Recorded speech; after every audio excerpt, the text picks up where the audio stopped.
Three, two, one. Welcome, everyone, to episode 265 of the Thumbstick Athletes podcast. I'm your host, Dan. I'm Eric. Will. Corey. So, anyone that's followed this podcast for a while now knows the game we're going to be talking about today, No Man's Sky, we've been anxious for almost 3 years now. I think it was announced. It was, yes. And it's finally out. We were all able to play it. So we're going to talk about it. That's our main segment for today. Anyone have anything they want to tease? Yeah. I got, so I decided to buy Madden because my buddy Jeff got it and we're going to do connected seasons on our franchise or whatever. So I pre-ordered that today. So I've been playing the EA Access trial of Madden 17.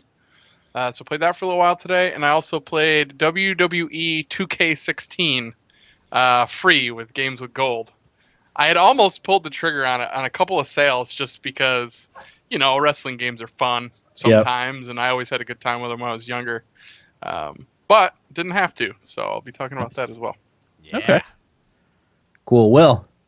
Honestly, nothing. I kind of got locked out of all the games that I was playing. Oh, that's right. This Hey, week, we're going to talk about that. we'll talk about it. So I haven't really gotten a chance to play more of anything. Okay. Corey? I've got a duo of fan-made games. Pokemon Uranium, I played a little bit of. For PC, I was able to download it before it was taken off the internet. Oh, nice. And Enderal, the total conversion mod for Skyrim. It's its own story. Created It's using the Skyrim. It's new story in Skyrim? It's just it's a whole new game, really. Oh, Yeah. Not tied into Elder Scrolls at all. okay. Just using the creation kit or whatever Bethesda calls it for Yeah. Skyrim. I'm not sure. Tito said he'd been watching you play that, but I didn't know what it was, and I was too lazy to ask. Yeah. You know? Yeah. And I also played Terraria on mobile, Oh, on my Huh. mobile device. nice. I'd be interested to hear how that played when the time comes, of course. We'll get 'Cause there. we're gonna be talking about No Man's Sky now. Before we get into the game, I want to get a feel for how much everybody played. Starting with you, Will. I guess you ended up being the first one to play. How much No Man's Sky did you get in? Only like not 2 hours. 6 hours, I want to say, is what I played, which wasn't as much as I wanted, but. How many different systems did you go to, or planets did you visit? I saw 3 different planets. I spent a lot of time on my starter one, not much time on the second one, and I was just getting into the third one. Okay, cool. Eric, what about you?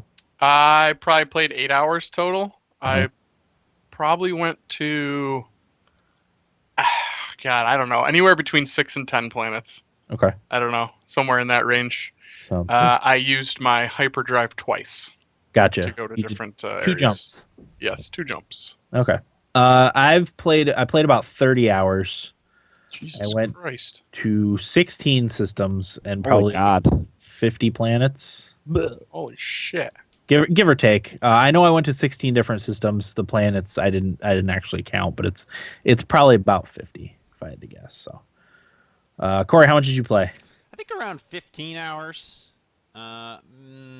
Jumped maybe 4 times Okay. to different systems, but I think each of those systems had at least 4 planets, so I did visit a lot of planets. Sometimes it was just like in and out on a planet. Yeah. Just see what it looked like, and all right, I'll move on. Yep. There's definitely a situation for that type of exploration. Pop down, pick something up, and then peace out. Yeah. Yeah. Okay. Well, we'll start with Eric and Will, I think, because they've had it for a little bit longer than us and didn't really get a chance to talk about it last week. So I'll start with you guys. Will, Yeah. let's hear your thoughts on No Man's Sky. So from what I've played, I actually really like this game. I hadn't played, and I saw online that a lot of people were kind of giving it a really hard time. So going into it, I was really worried. But once I started playing, I was kind of just like blown away by the size of the game. And one like moment where I was really blown away with this game was when I was landing on my second planet, and like when you're flying to it, you kind of don't get a feel how massive these planets are. by being on them, but like when you're flying and like landing and like the whole planet takes up like your entire screen, you're like, holy crap, like this is ginormous. There might not be a ton to do on it, but like just the scale of the game, I was really blown away because I think this might be the most massive game I've ever played. Yeah. Um, but yeah, so far, like I'm really liking it, and like I kind of tempered my expectations going into this too because the hype was out of control for it, and I really wanted to like it. So like I wasn't expecting like a shooter or stuff like that. Like I was really honestly just expecting to explore and mine some rocks and stuff like that, and just fly around and explore. And that's exactly what this is. So I'm pretty pleased with it so far. Okay. What do you think, Eric? What do you think so far? I didn't want to interrupt Will while he was talking, but there was one part of what he said that I almost did when he said he was blown away by the scale of it. Yeah. And when you get down to a planet, like you see how big it is, but you get there and there's nothing to do. Yeah. I played another hour probably since last week, and I don't have any desire to go play it again. Done, huh? There's nothing to do. Mm-hmm. Like, I have an appreciation for it, for like what they made. But I would definitely say it's one of those games that I appreciate way more than I like. Okay. You know? Yeah. I just, the first time that I think I realized that I really didn't, like I said, I don't know if I didn't like it is the right way to say it, but I didn't know why I was playing it, was when I went to see Jeff this weekend. I was really excited to show him the game, so I took my PS4 with me. I turned it on, and I started showing it to him, but like I struggled to tell him anything about it because there's nothing to tell him about it other than here's what you do. You fly to this planet, you look at these animals and these flowers, and then you leave. Mm-hmm. And sometimes you find upgrades to your things and drill into rocks. Mm-hmm. And I thought to myself, well, this is dumb. Gotcha. So that's kind of where I stand. Okay. Corey, what are your Yeah. thoughts so far? Oh boy. I think people mostly want to know what you think of No Man's Sky. Well, it's funny because nary a game has come out since we've been doing this where I've been so torn about my thoughts for the game. Yeah. Can I just say something real quick? Yeah. I meant to say, if we had done this episode last week, my comments would have been way different than what they are this week. I'm glad your comments are what they are, Eric, because I am with you 100%. Yeah. I think there were two moments when I almost rage quit this game, and it wasn't until about hour 10 where I finally got into a rhythm, and it sort of fell back on my the way I zen play games. It's almost like playing a mobile game where you're not doing it consciously anymore. You're just in a rhythm, and I think back to when I was playing Nimble Quest. Uh-huh. I wasn't really thinking about playing Nimble Quest. I was just kind of doing it because there's so little to do. I don't know. It's really hard to explain. But at about hour 2, I almost rage quit. And I kept coming back to this idea of every time I almost have fun in No Man's Sky, the inventory gets in the way. Mm-hmm. Yeah. Yeah. And that's just one little minor issue. But it's it's stuff I get it. The restrictions are there to kind of force you into doing different things. To do the only thing there is to do in the game, which is upgrade your shit. Right. And to me, that's not fun at all. And it's times when I had to craft one thing and I needed to make 4 carite sheets. Those things don't stack. So I had to clear 4 spots of inventory. And this was early on in the game when I didn't really realize how easy it was to come across everything. So I'm thinking to myself, I'm I found this rare resource. I have a whole stack of it. I have to get rid of it to craft this thing. I could sell it, but I have to find a place to sell it. And it was before I really knew how the game worked. Well, the easy fix to that is just let those fucking things stack. Yeah. And right off the bat, it doesn't matter if you know that or not. Right. Yeah. Stack at that that's point. my point. To me, that's inexcusable mistake in game design. To me, I understand, and I totally get every little bit of criticism I've heard about this game, and I see it 100%. I've listened to a ton of podcasts in the last week, everybody talking about No Man's Sky. And every complaint I've heard, I tend to agree with. And Yeah. the people that seem to like it say things like, "Oh, it's just what I wanted," and that's fine. Mhm. If this is the type of game you enjoy, great, more power to you. But I've also heard people saying things like, "Oh, it's one of those games that I don't really enjoy playing, but I like hearing people's stories about it." I've Yeah. heard that over and over again, but I have yet to hear a really compelling story. Oh, Corey, from I was somebody. just gonna say, what stories are people coming across? Exactly. Like, the only story I could possibly think of was when I named a whale after Tyler. Like, that's cool the first time. That's not a story. No, that's not a story. I found a whale that I named after my friend. Yeah. And then I found one other cool looking animal. The only stories I've heard are stories of frustration based on jank within the game. Yeah. I think it was, interesting enough, Chris Cluey. Is that Yeah. how you say his name? The Oh, old former Chris- kicker? Clue. Clue? Yeah. He was on Kotaku Split Screen last week, and he was talking about No Man's Sky. And he was saying how the ship that he got, I think it was him, the ship that he got was so high off the ground that every time he got out of it, he took fall damage. Which I thought was Really? pretty funny. Yeah. You know? I kind of like that, actually. Yeah, like that's interesting. But yeah, like that whole idea of, oh, I like following the stories. What stories? Yeah, I have no idea. And if I have to play a game for longer than 8 hours to find something, fuck that. And the part that I'm torn about, and Will kind of touched on it a little bit, is there is a sense of wonder. Yep. But it's not, for me, it's not it's not based on exploration, because you're not rewarded for exploring. You're just seeing new. Once you're on a planet, you see it, and that's it. And to me, it's like, I feel like I am somebody Hello Games has commissioned, like within this universe, to go and like check on the algorithm. Like, go to a planet, look around. Yep, algorithm works. That's it. And that's all it is. Like, I'm just waiting for that moment where I see something different. Yeah. You know what I mean? I'd say, like, Tito in the chat said that the wonder doesn't last very long. I would totally agree with that. Like, when I first started playing it, I was like, man, this is fucking awesome. Like, I thought it was the coolest thing, just going to these couple of planets and looking around and seeing the environments. And then the more I played, and then when I took a break from it and didn't want to go back and play it, I was just kind of thinking about why.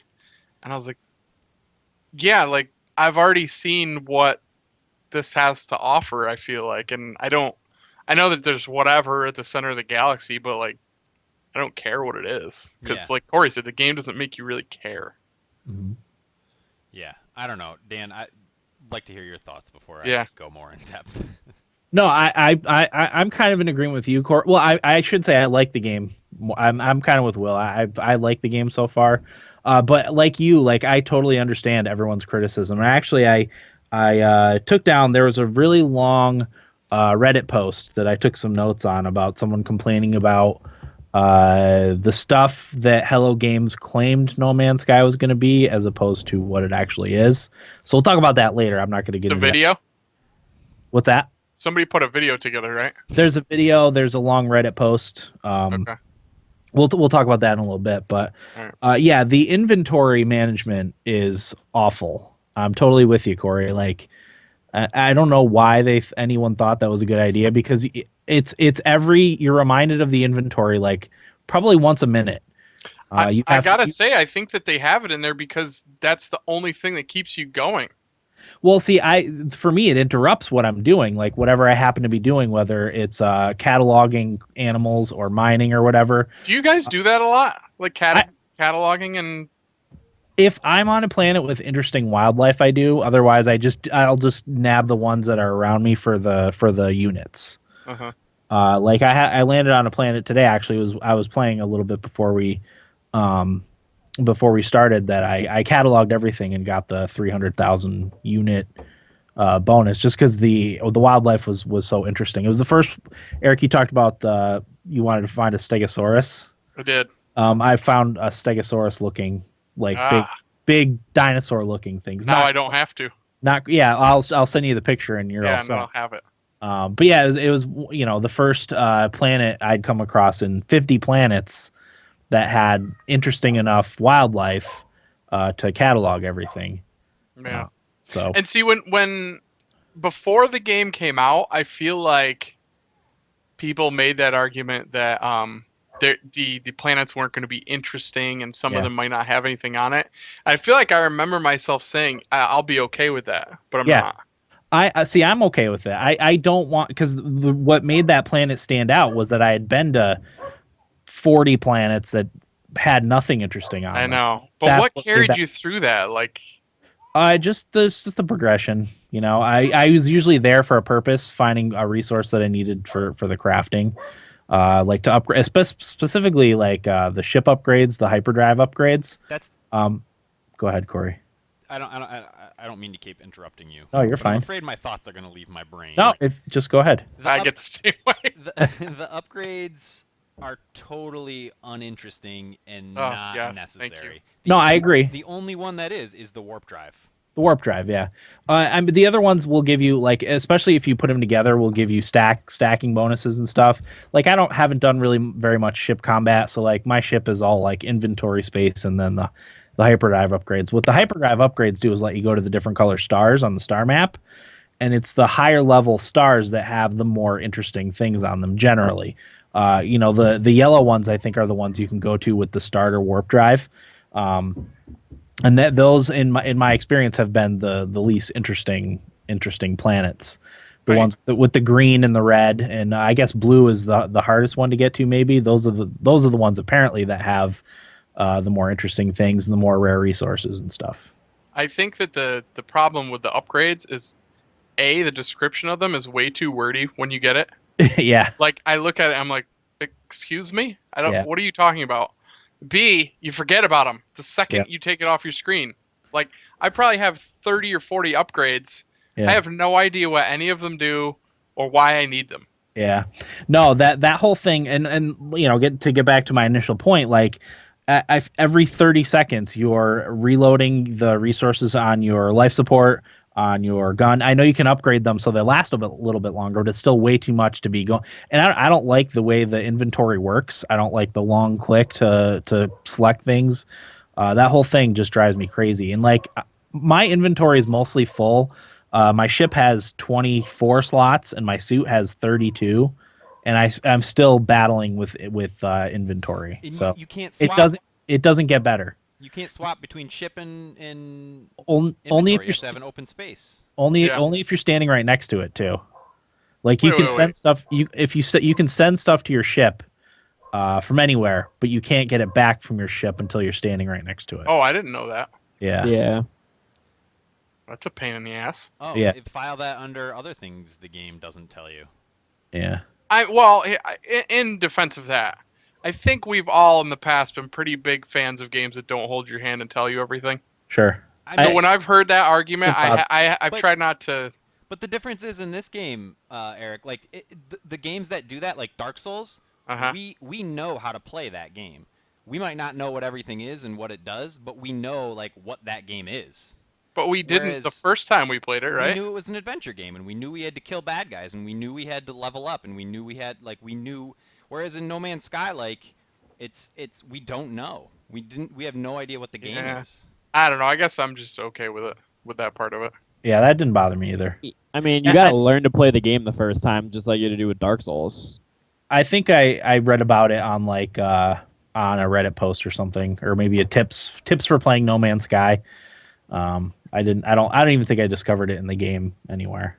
But so there's that's a battle that doesn't, at least for me, has not ended yet. And every time I get the opportunity, I upgrade my suit at the drop pods. So I have more inventory, but then you just end up carrying more stuff. And like you guys said, when you need to craft something that takes those microfiber claws or the carite sheets, Mhm. like I had to make something that had 4 carite sheets on it, and I had to clear 4 out slots. some inventory. Gone. 4 slots. Yep, 4 slots gone. So that's really frustrating and annoying. I and knew it's- this was it's going to happen constant. to me tonight. What's that? That if Corey had the same thoughts as me, I was going to really start to dislike No Man's Sky. It's fine. I knew this was going to happen. I didn't want it to because I appreciate it. Yeah. No, I Appreciate what they were going for. Yeah, sure. I get it. I totally get it. I think the review scores, the 6.5, 7, 7.5. I think those are all like right on for what the review score should be. I think they're generous. Do you? And go ahead. No, go ahead. Interrupting you. No, you finish your thought. I was moving. Gonna say, like, it's a game. Like, if I was scoring it, I'd score it super low, but that doesn't mean I hate it. I just have a ton of problems with it. Yeah. I'm with you. This one's a little bit nitpicky. I hate how there's asteroids floating around everywhere in space. That's just not realistic. It kind of takes me out of it. And they did it for a reason. They didn't want you to get stuck in between planets without being able to use the pulse drive. I guess. Yep. I'm so conflicted with this game because it's like, well, why not? Like, that seems kind of fun. Like, I get it. It could be super frustrating. Wait. But it also could add an element of fun to the game. Okay, so you're saying being trapped in between planets in the middle of space that'll take something to do. But Corey, but the animals. Like there's ways there's ways you could have got around it too. Like, in space there's asteroid belts. So it would have been fine if there was an asteroid belt you could fly to. I'm talking about the pulse engine. Like, how sometimes it'll say like, oh, you have 6 hours, but then you engage the pulse engine and it takes like 50 seconds. It's something to plan ahead for too. Like, oh, I can't go into space without enough fuel to get me to the next planet over. And if you do happen to run out of fuel, they could have just had like a space tow truck or something, to call from the space station there to tow you to the next planet or tow you back to the space station. I'd rather just shoot asteroids and fill it myself and keep. No, I know, but why even have it if there's so much of it?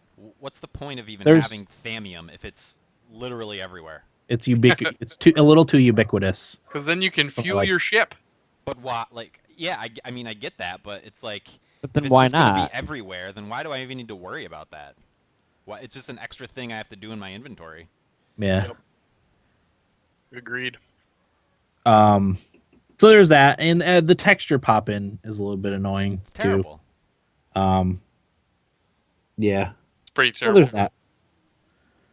But yeah, like I said, ultimately I am enjoying the game. It's a very zen game for me.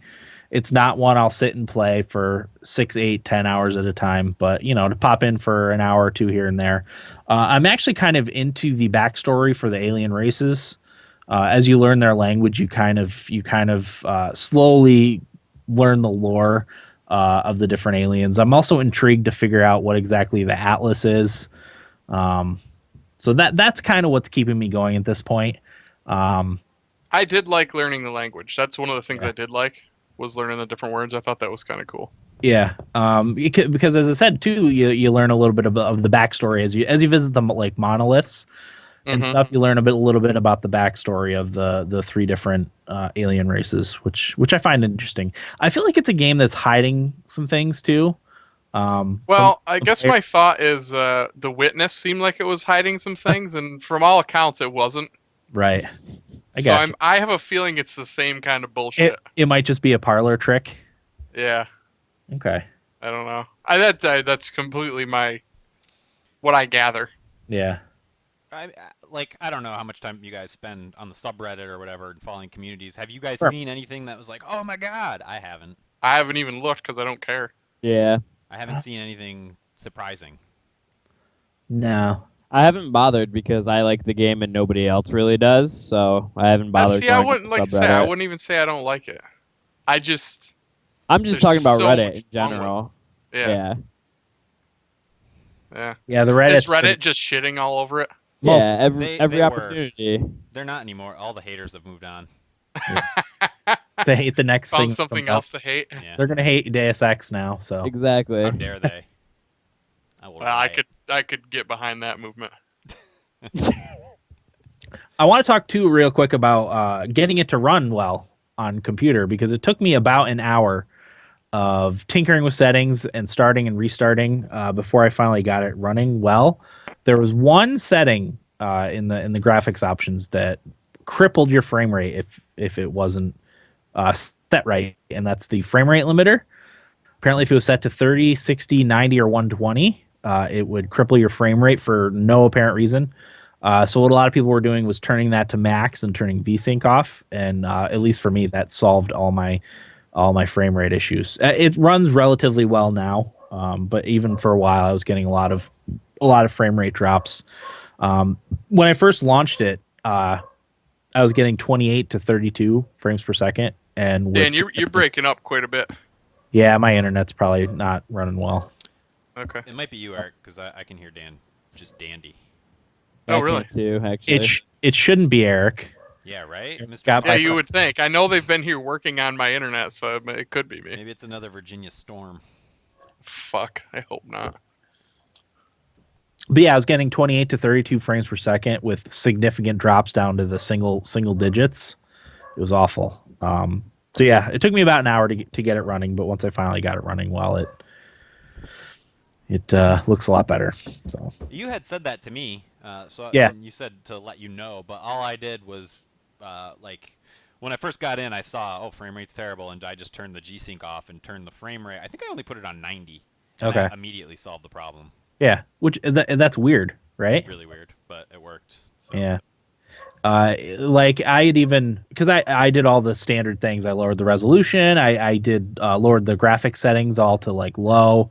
None of that worked. Yeah, I was actually needed to. Some of them needed to go higher actually than what they were set at on default. So, but yeah, they've patched it a few times and now it seems to be running relatively well. I don't get that many frame rate drops, which is nice. So I like to have a nice smooth experience. Yeah, you want to talk about the Reddit post? Yeah. Yeah, let's hear Okay. it. Let's hit it.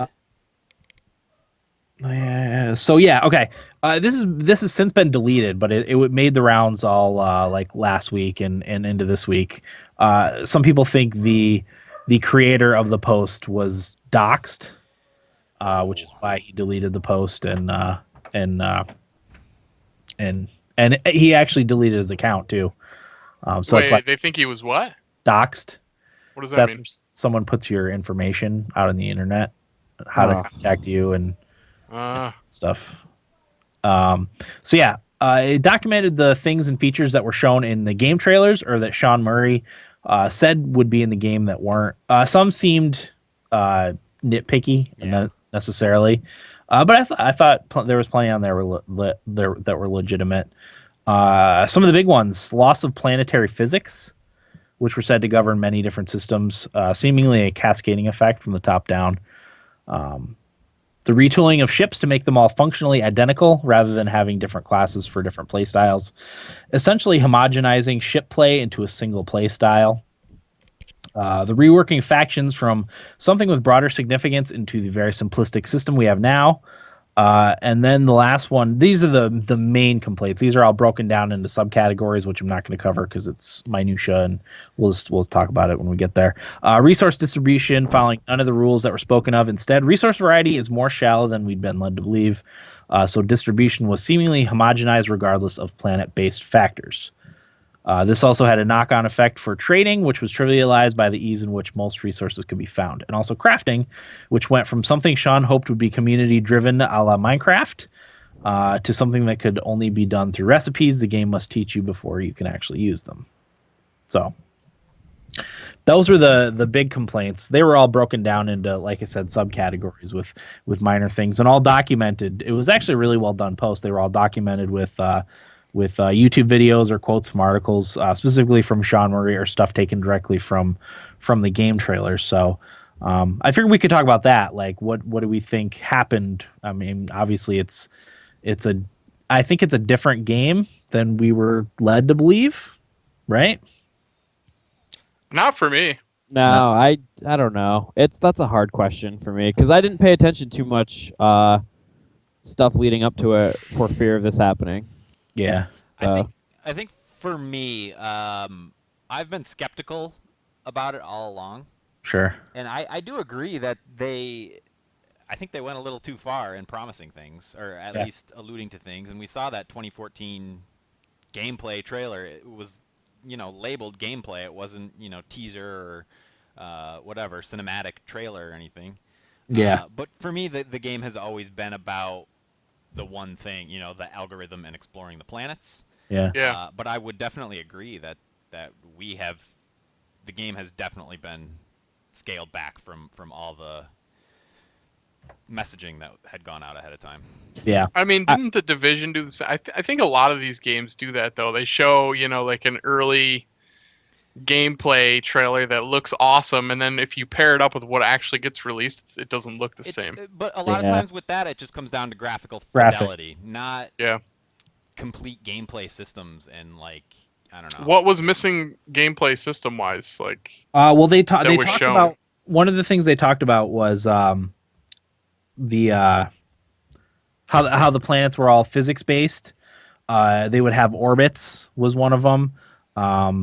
That you could fly to the dark side of a planet, and have it rotate into the sun, take off, and like none of the moons orbit any of the planets.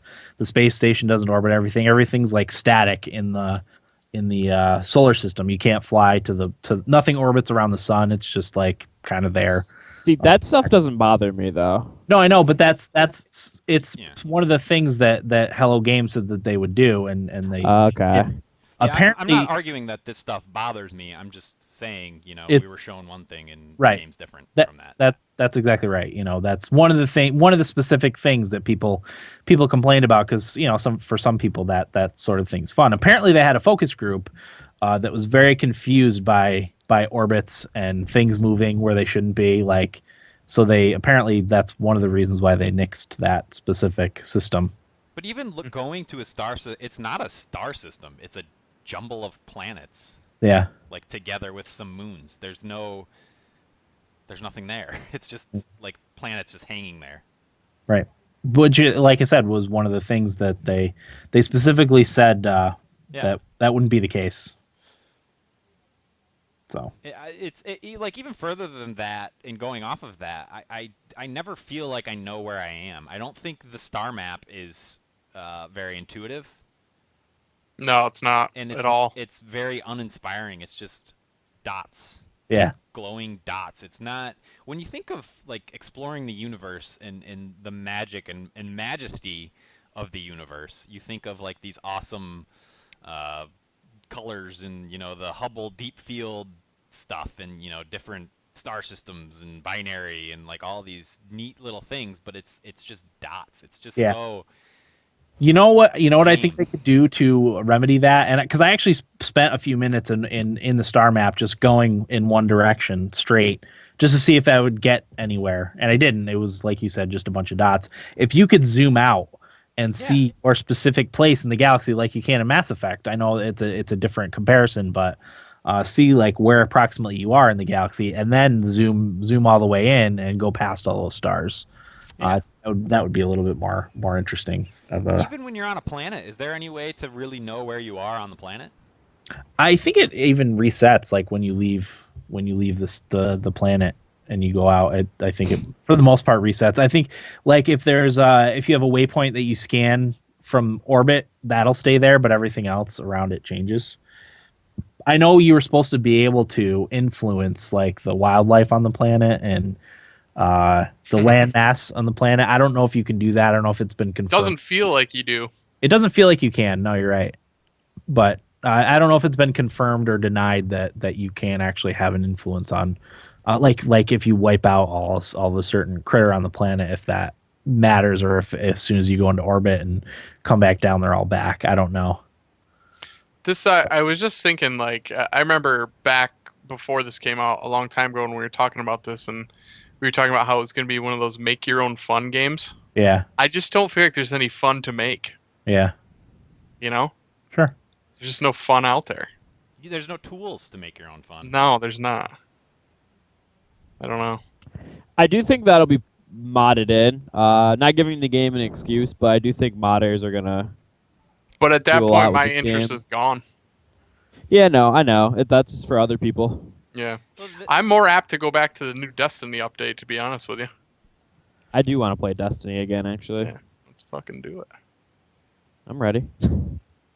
I also got a post from a game developer who gave their opinion on what they thought happened with No Man's Sky. So Is that I'll the read quick. Obsidian. Obsidian? Yeah. Yep, the Obsidian guy. Who Obsidian's done some great games. This person was it's user Stormbringer GT on Reddit. They say you start digging and QA starts hitting your code. The issues start coming out and the ripple effect happens. Certain features get smashed with a ton of bug reports after hours of play. Fixing those features would take weeks, if not months, of your man hours to fix. So you have to decide to cut it to make your date. Cutting that feature invalidates another feature, and so that too must be cut. Leaving another 3 features in, and you realize you are getting horrible frame rate loss on the console. You need to cut those or figure out how to optimize them. Optimizing is usually the last thing we do after we are feature complete. A domino effect occurs. You start to watch years of your life fall apart on the 11th hour. You're not even worried about sales. You are worried what people are going to say about your game. How do you address this? What can you say? Most of the time, you can't play anything for a multitude of reasons, or can't say anything for a multitude of reasons, or you are terrified to say something. He also went on to mention how invaluable having a PR team or PR people is in the situations they can help you control the message of your game. I think it was him that said Sean Murray spent a little too much time talking about what they wanted in the game before they had a clear idea of if everything would work when it came down to it. So, And I think also Sean Murray made it pretty clear a couple of times he doesn't like being on camera and talking. yeah, So that probably didn't help at all. Yeah. So I think Yeah. they could have really benefited from PR, yeah, which in my mind says, Sony, what the fuck were you doing as yeah, a backer of this game? Why didn't they step in and be like, hey, that's not the game you're going to be putting out. Maybe we can help you with some messaging.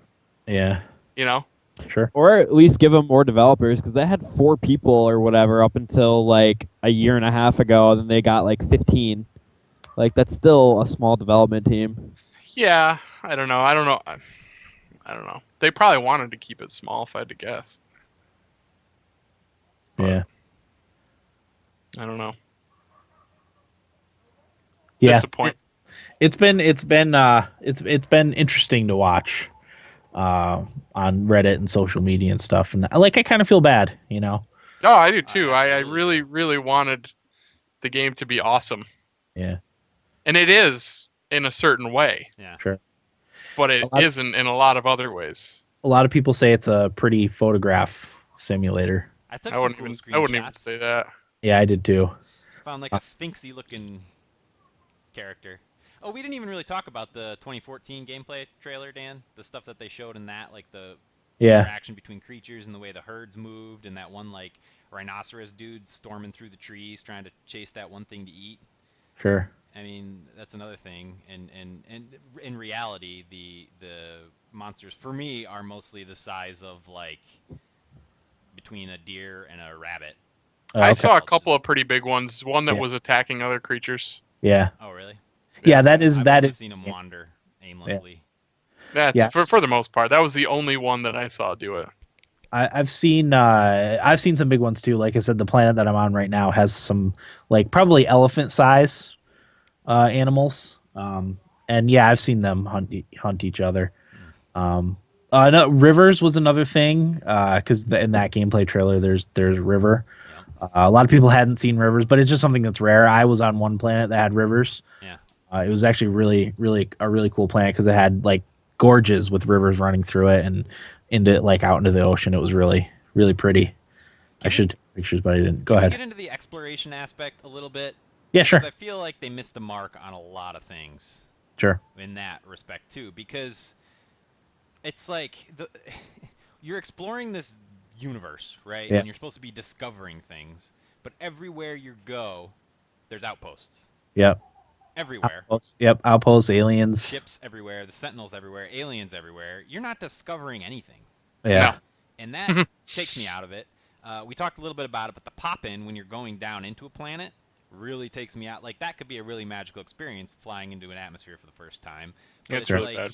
It's like the Google Maps, like, dithering as you get closer. It's just, it's so dumb. And even the atmosphere, I feel like a lot of times obscures when you're flying up into space.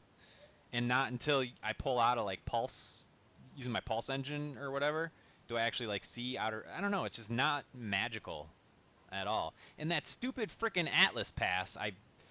sarcastically texted you, Eric, when I forget what you said. You asked me if I liked the game, and I was like, yeah, I love how you need to have an Atlas pass to go most places in the universe. I wasn't sure if you were being sarcastic or what you were getting at, so I didn't really prod any further. Good grief.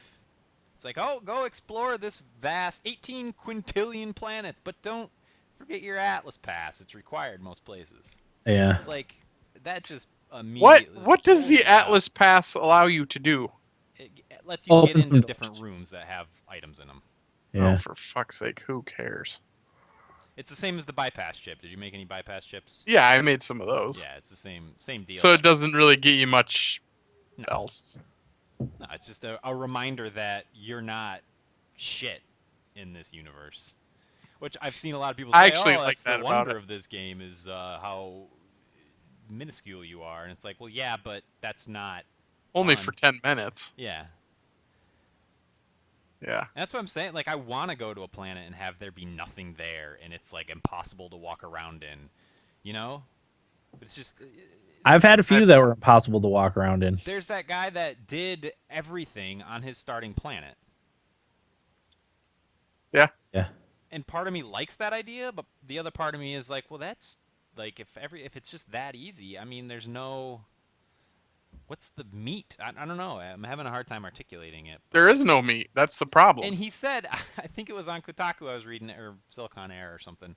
It was Kotaku. The most exciting thing in his 30 hours on his home planet, and he was one of those people that said, oh, I love seeing, the cool things that can come up and happen. And he said, my favorite thing to happen in those 30 hours was I went up to this big pillar and I thought it was iridium, but when I got there, it was nickel. And I was just like, that was the most that was his exciting favorite thing to happen to you in 30 That hours. was bitchin'. And that, to me, is this game.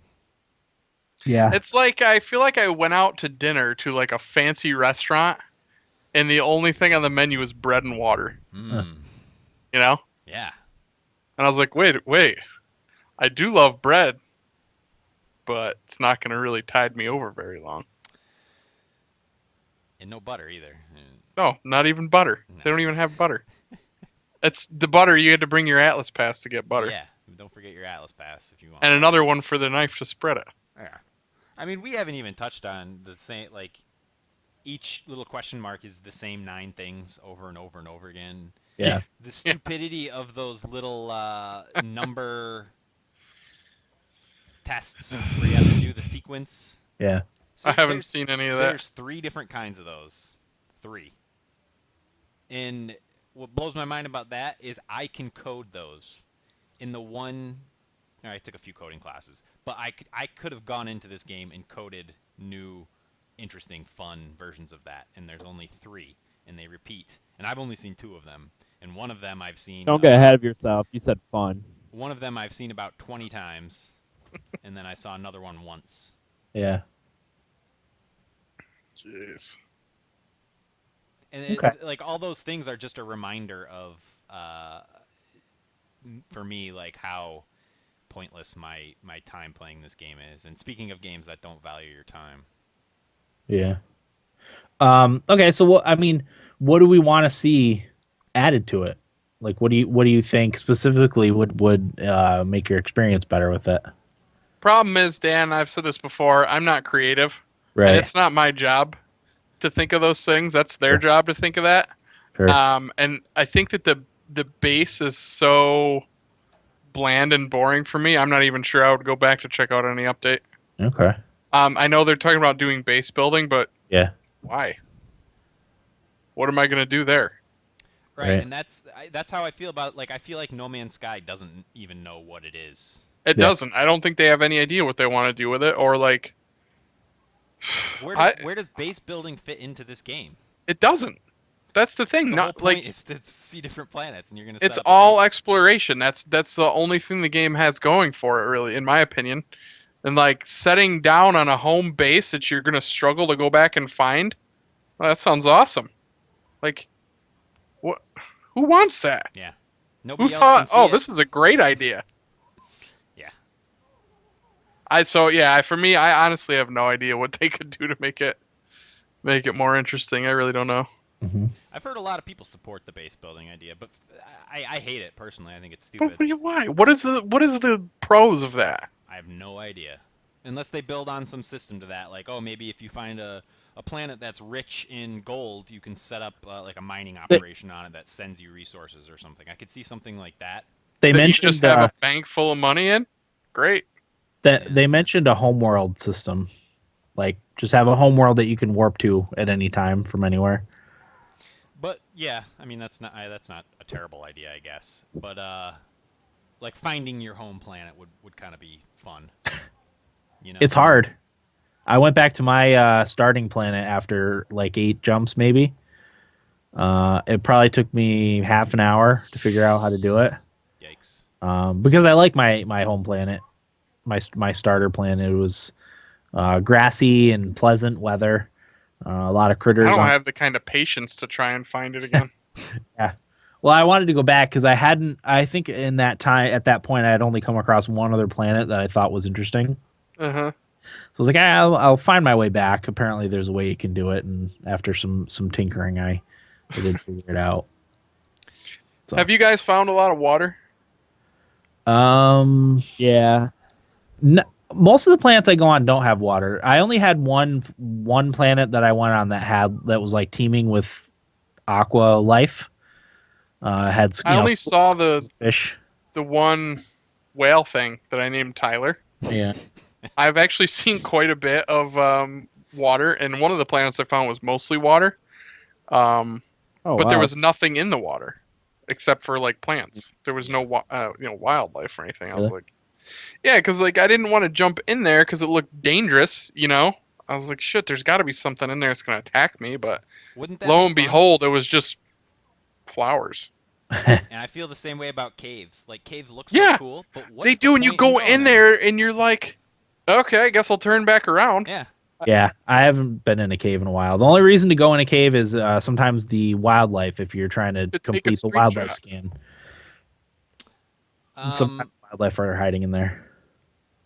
One bright spot for me in the game, in addition to the bright spot that I still can't really articulate and put my finger on, the spaceships. Yeah, the spaceships are cool. There's cool designs in spaceships. Some of them look like sleek, like fighters. Some of them look like clunky. I had Spaceballs comparison. Yep, I had a really clunky, ugly one for probably 25 hours. Yeah. And I just upgraded to a nice looking one, and it's been a great weight off my shoulders. I saw one that was awesome, and I wanted it so bad, but I didn't have enough money. Yeah, some of them are really cool. So for me, that's where I would start with add-on content. Yeah, improving space stuff in general. Instead of for me, it's always really cathartic after spending a lot of time adventuring out on a planet to come back and see my spaceship, and I really like the design of my spaceship now. So I think like instead of base building, spaceship building, where you can design and customize not only cosmetic stuff but practical stuff on your spaceship, because that goes with you. And do a little more with the space stations too. Oh, yeah, God. They mentioned being able to have like a trade freighter type of ship.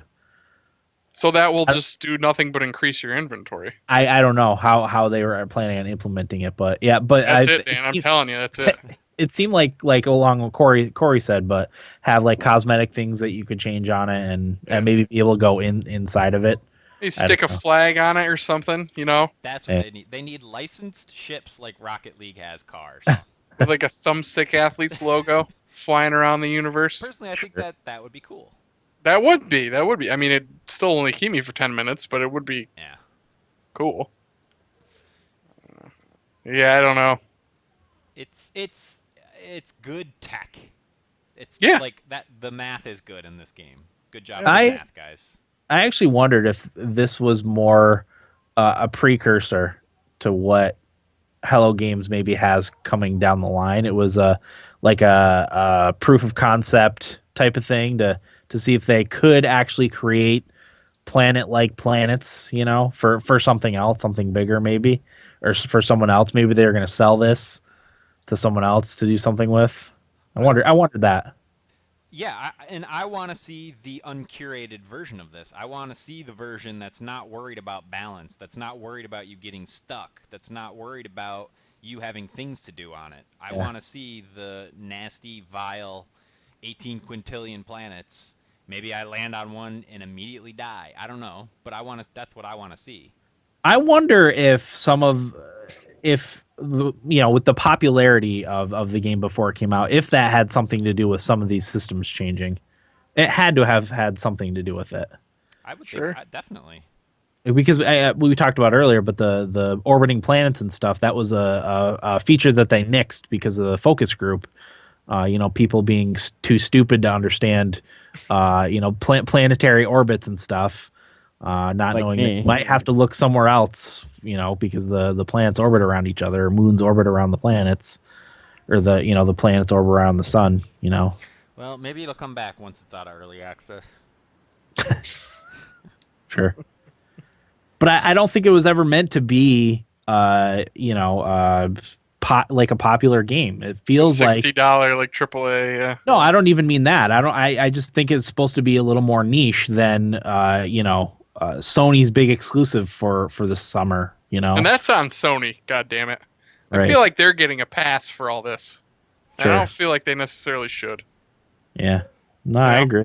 I've never wanted to read a book about the development of a game more than I want for this whole thing.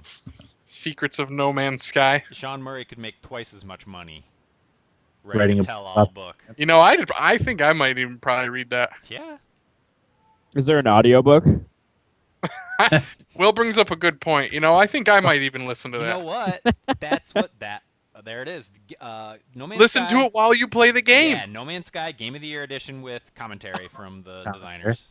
That would be awesome. But brutally honest commentary. Yep. None of this pussyfooting around like we've been doing. It's like, we had to cut 75% of the game because we thought the populace would be too stupid to be able to figure it out. So. And no, you never will see another person. Get the fuck over it. That's the other thing I want to hear him say. Yeah, I actually wanted to talk about that briefly. Because he's been quiet about that whole thing. He has, and I think my theory might be right with the whole time being not the same.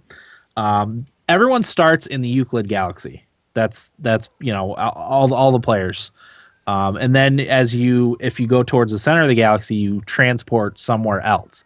So I feel like the Euclid galaxy is like the tutorial almost. And then after you go through the portal, then it takes you to a random galaxy in a random place.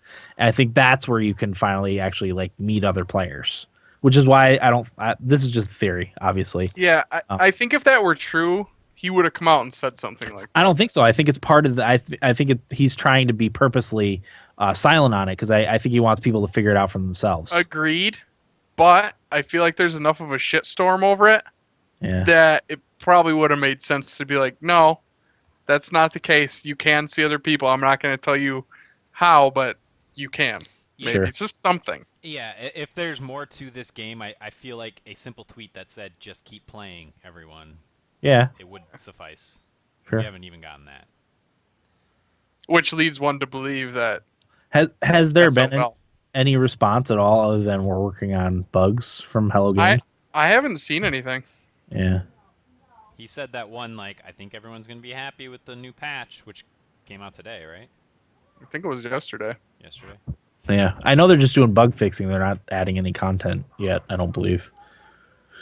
Well, they finally got a QA team.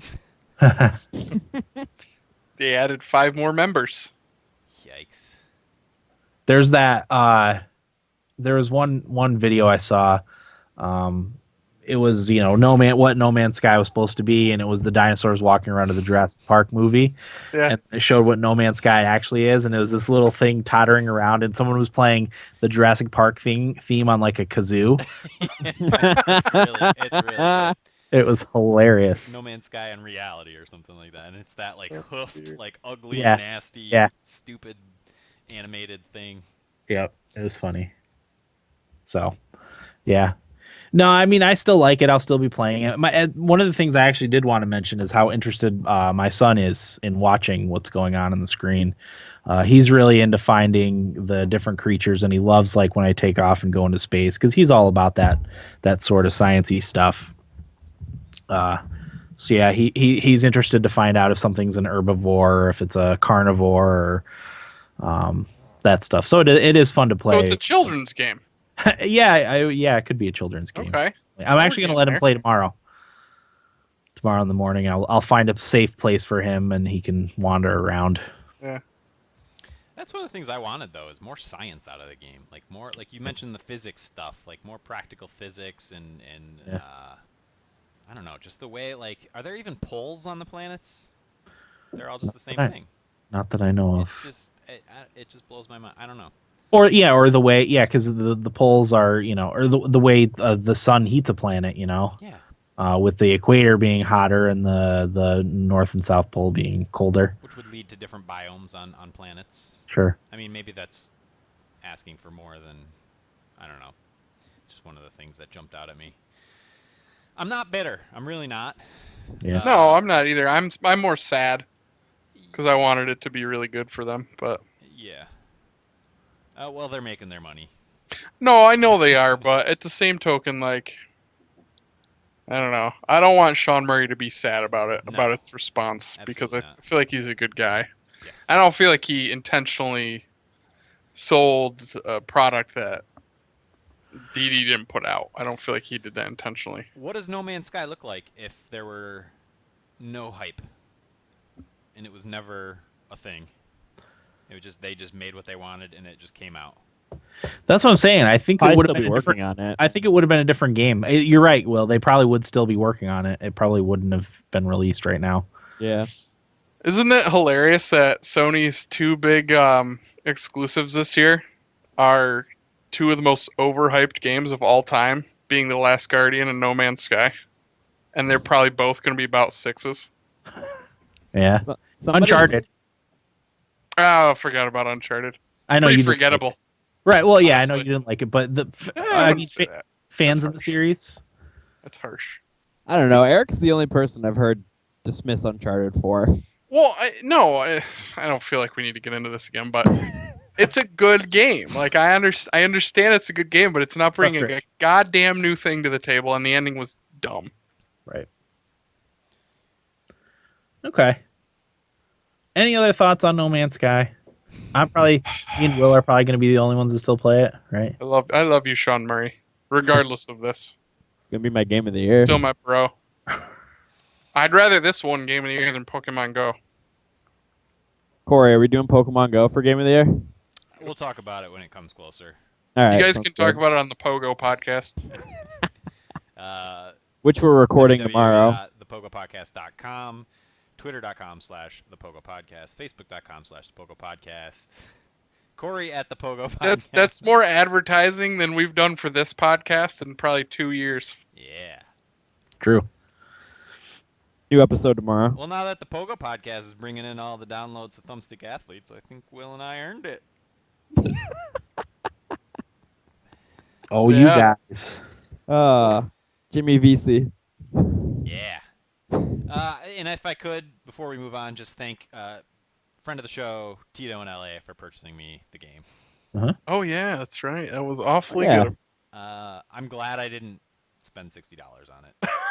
But I really appreciate the fact that you did, Tito.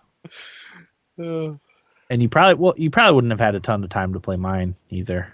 I've been playing quite a bit. Yeah, because I saw you were on most of the time. I played mostly on Monday. I played like 10 hours.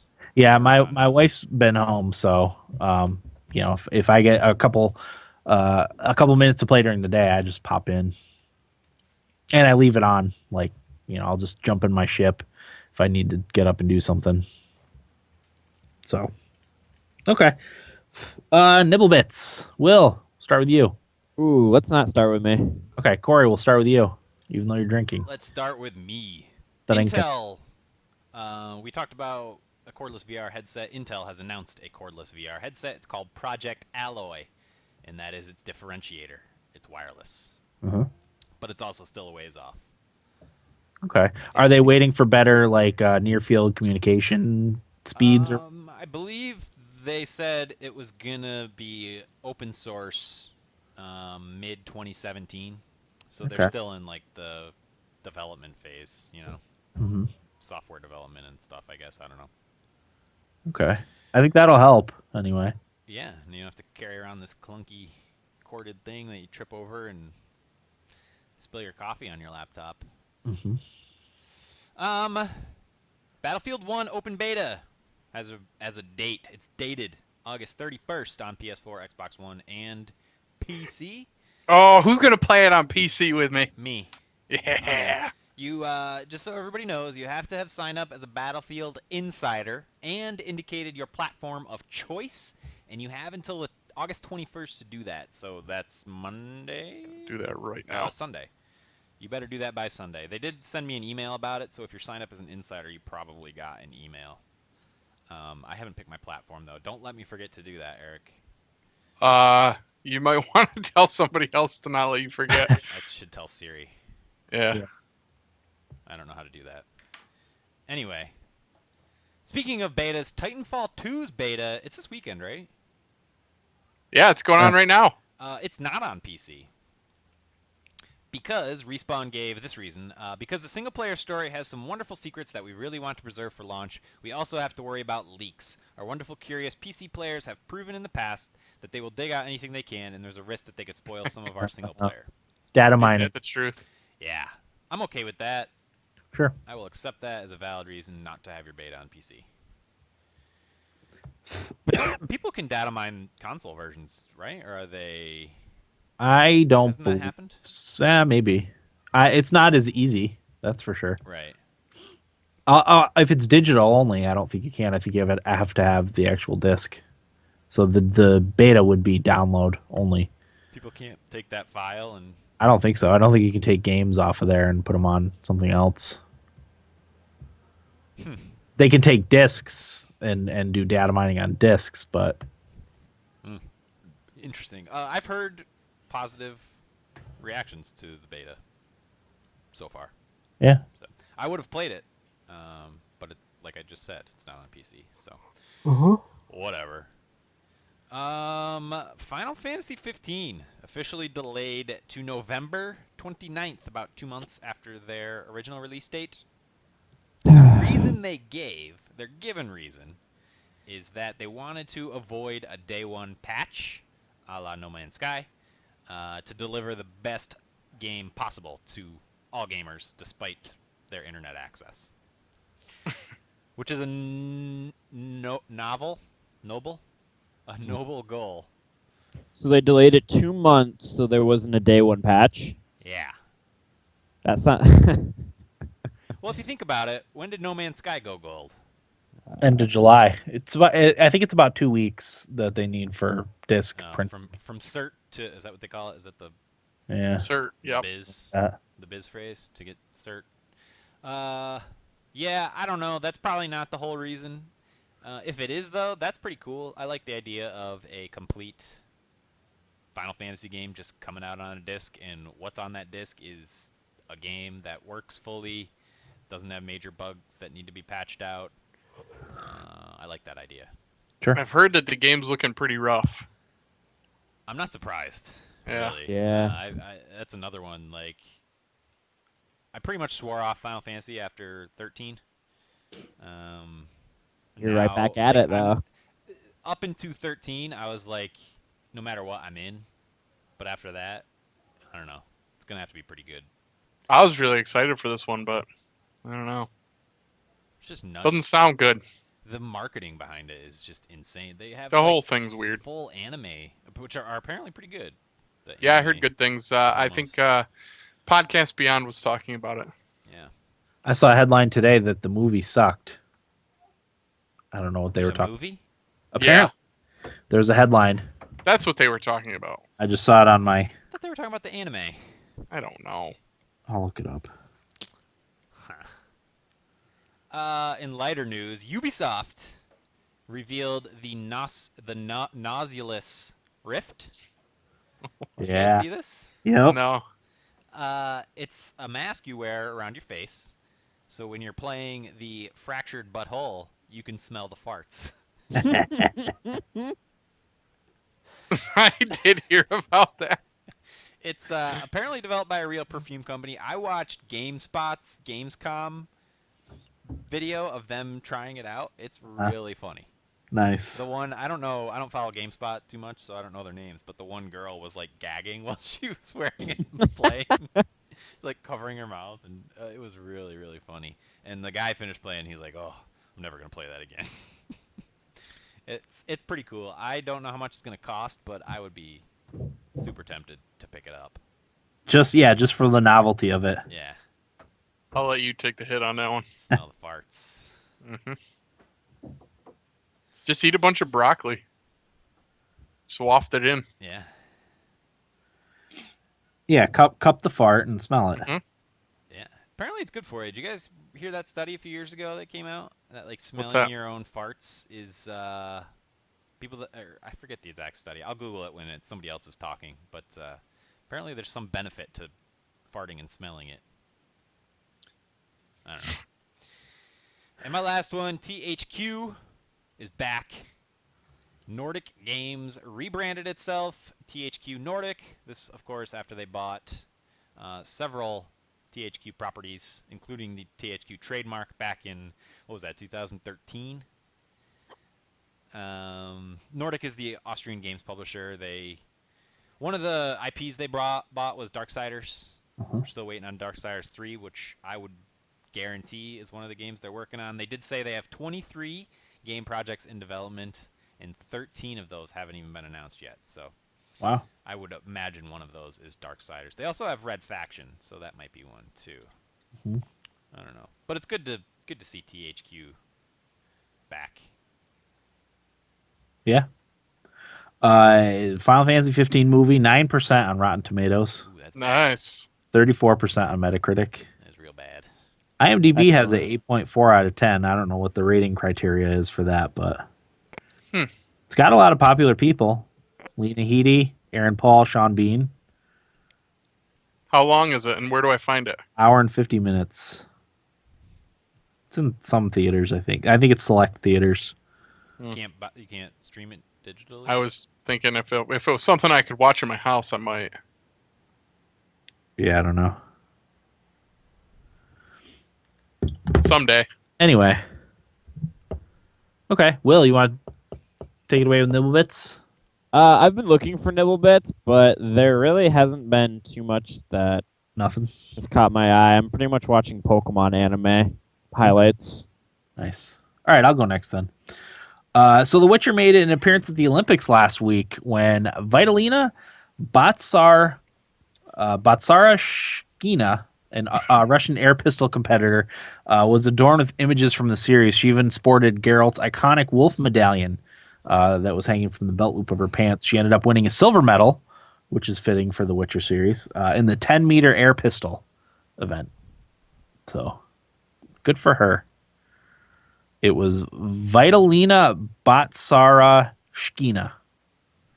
I read it like 30 times in preparation for the nibble bit. I still can't That's what you got. still can't say it. But yeah, that was kind of a cool thing to see. How old was she? I think she was 19, maybe. Oh man, isn't that weird? What? Like, I don't know if she's a big Witcher fan. Yeah. Seems like it. Yeah. But she probably grew up with like the Witcher games. The Witcher games or the books. Who knows? Speaking of which, this is totally unrelated, but I had to get it out there. The Gamescast, kind of funny Gamescast. Did you listen this week, Eric? No, I don't often listen to that one. I like Tim. Is he the one that does it? Tim Geddes. Is he the one? He's the one. Yeah, he's my favorite. But Really? of that group, We'll talk about that later. we can get into that. But Yeah. they were talking about. They had a listener write in about the best video game trilogies of all time. And they talked about it for about an hour, and failed to mention until the very end Mass Effect. Really? Didn't even bring it up. I mean, one could see why. I don't know, man. Mass Effect's pretty good. Like I know. game 1, game 2, game 3. Like, is there any better trilogy in video games? It's not really my bag, so it's I'm kind of out on this one. But my other thought that they didn't mention at all was The Witcher. That's why I They- What about BioShock? That was in there, right? Is that one of the trilogies they talked about? Or is that not considered a trilogy? It's not. There's no through line there. It's not a story 1, 2, 3. Right. But they also said the Grand Theft Auto 3, the most Grand Theft Auto 3D games, Vice City, San Andreas, and That's not really a trilogy either. No, I know. I wouldn't. That was their pick. Really? Yeah. That's a bad pick. That is a bad pick. And they're dumb for thinking that. Sign my change.org petition to have them re-record that episode. What were some of the other ones they talked about? Let's judge. Oh, gosh, I can't remember. Saints Row would have been a pretty good one. Saints Row, yeah. Well, that's 4 games. It's not really a trilogy. Diablo. Well, that was one thing they struggled with too. Is it's like, well, Uncharted they said, but it's like, well, there's a 4th one that wasn't really necessary. Diablo's. I don't know. When I think trilogy, like, it's just Mass Effect fits that bill better than any series. Yeah. Mass Effect and The Witcher, because And The Witcher is it's Geralt's story from Geralt 3. Yeah, and Commander Shepard's 1, 2, 3. yeah. It's compact and can stand on its own as 3 games. Yep, but that Witcher didn't even come up in the Mass Effect. They, I guess, just forgot about until they actually went on a website and read through them and realized that was one of them. It's like, oh yeah, but that immediately jumped into my head. Yeah. Actually, I do have a nibble bit, Dan. Okay. It has to do with sort of Mass Effect, but EA changed their stance on remasters Yeah. recently. Basically, I think it was last year they said that there's no market for it and that they think it's for people who have run out of ideas. And then flash to this year, they said that there's more of a market for it, and that's been proven by the other remasters, and that they can't announce anything yet, but they're gonna see some things that fans are gonna be really happy about. So I'm guessing a Mass Effect remaster is coming. I mean, I kind of agree that it's part of running out of ideas, Oh, definitely. but yeah, there's also a market for it. Especially for Mass Effect. Yeah. I think out of all of the remasters, that's the only one we need. Mass Effect. I'm looking forward to Skyrim. Is that a remaster? Yeah, it is. Yeah. Okay. I don't know. I think they could do some really cool things, like have all of the games like on one disc and have it seamlessly transition into each game and Yeah. up-render the first game. I don't know. The first one needs some gameplay refinements. Yeah, that too. Yeah. I know Corey disagrees with me, but What are we talking about now? the first Mass Effect, Oh yeah, it's a little rough. it is. Gameplay wise, everything else about it's great. But okay, my next nibble bit: social media giant Facebook is launching its own gaming platform for the PC. They're teaming up with Unity to seamlessly integrate your gaming with your Facebook homepage. Yeah. No. Yeah, I'm not being serious. Okay. I don't know. There's not enough details, I guess, to really have a feeling one way or the other. I don't like Facebook getting its goddamn grubby hands on everything, so I'm immediately against that. But Why, Dan? Well, I guess if people need a central place to play Farmville and what's the big Facebook games nowadays? I don't even know. Is Farmville still big? Do people still play Facebook games a lot? Probably. I still get invites every now and again. For what? I don't remember. I always just ignore them and then Worry. lock the app. Come on, you're in the biz. Yeah, this is Industry unacceptable. Somebody's got to be in the know around here. Yeah. Yeah, because I only ever log into Facebook to do Thumbstick athlete stuff. I only have like 10 friends on there. Nice. So, and thank God none of them ever invited me to any games. Because then I'd have to remove them from my list. They know better. So that's interesting. We'll keep you posted on that. Then my last little bit, Xbox last week boasted that they had finally had a month where they outsold the PS4. So that's one out of how many months now? Congrats. And That was obviously due to the steep discounts of the system right before the Xbox One S went on sale. We learned yesterday, however, that despite outselling the PS4 for once, the Xbox One was not the top-selling console for the U.S. in July. That honor goes to the 3DS. The 3DS sold 80% more in July this year as opposed to last year. And its popularity is no doubt due to Pokemon Go and Yeah, low cost of the 2DS.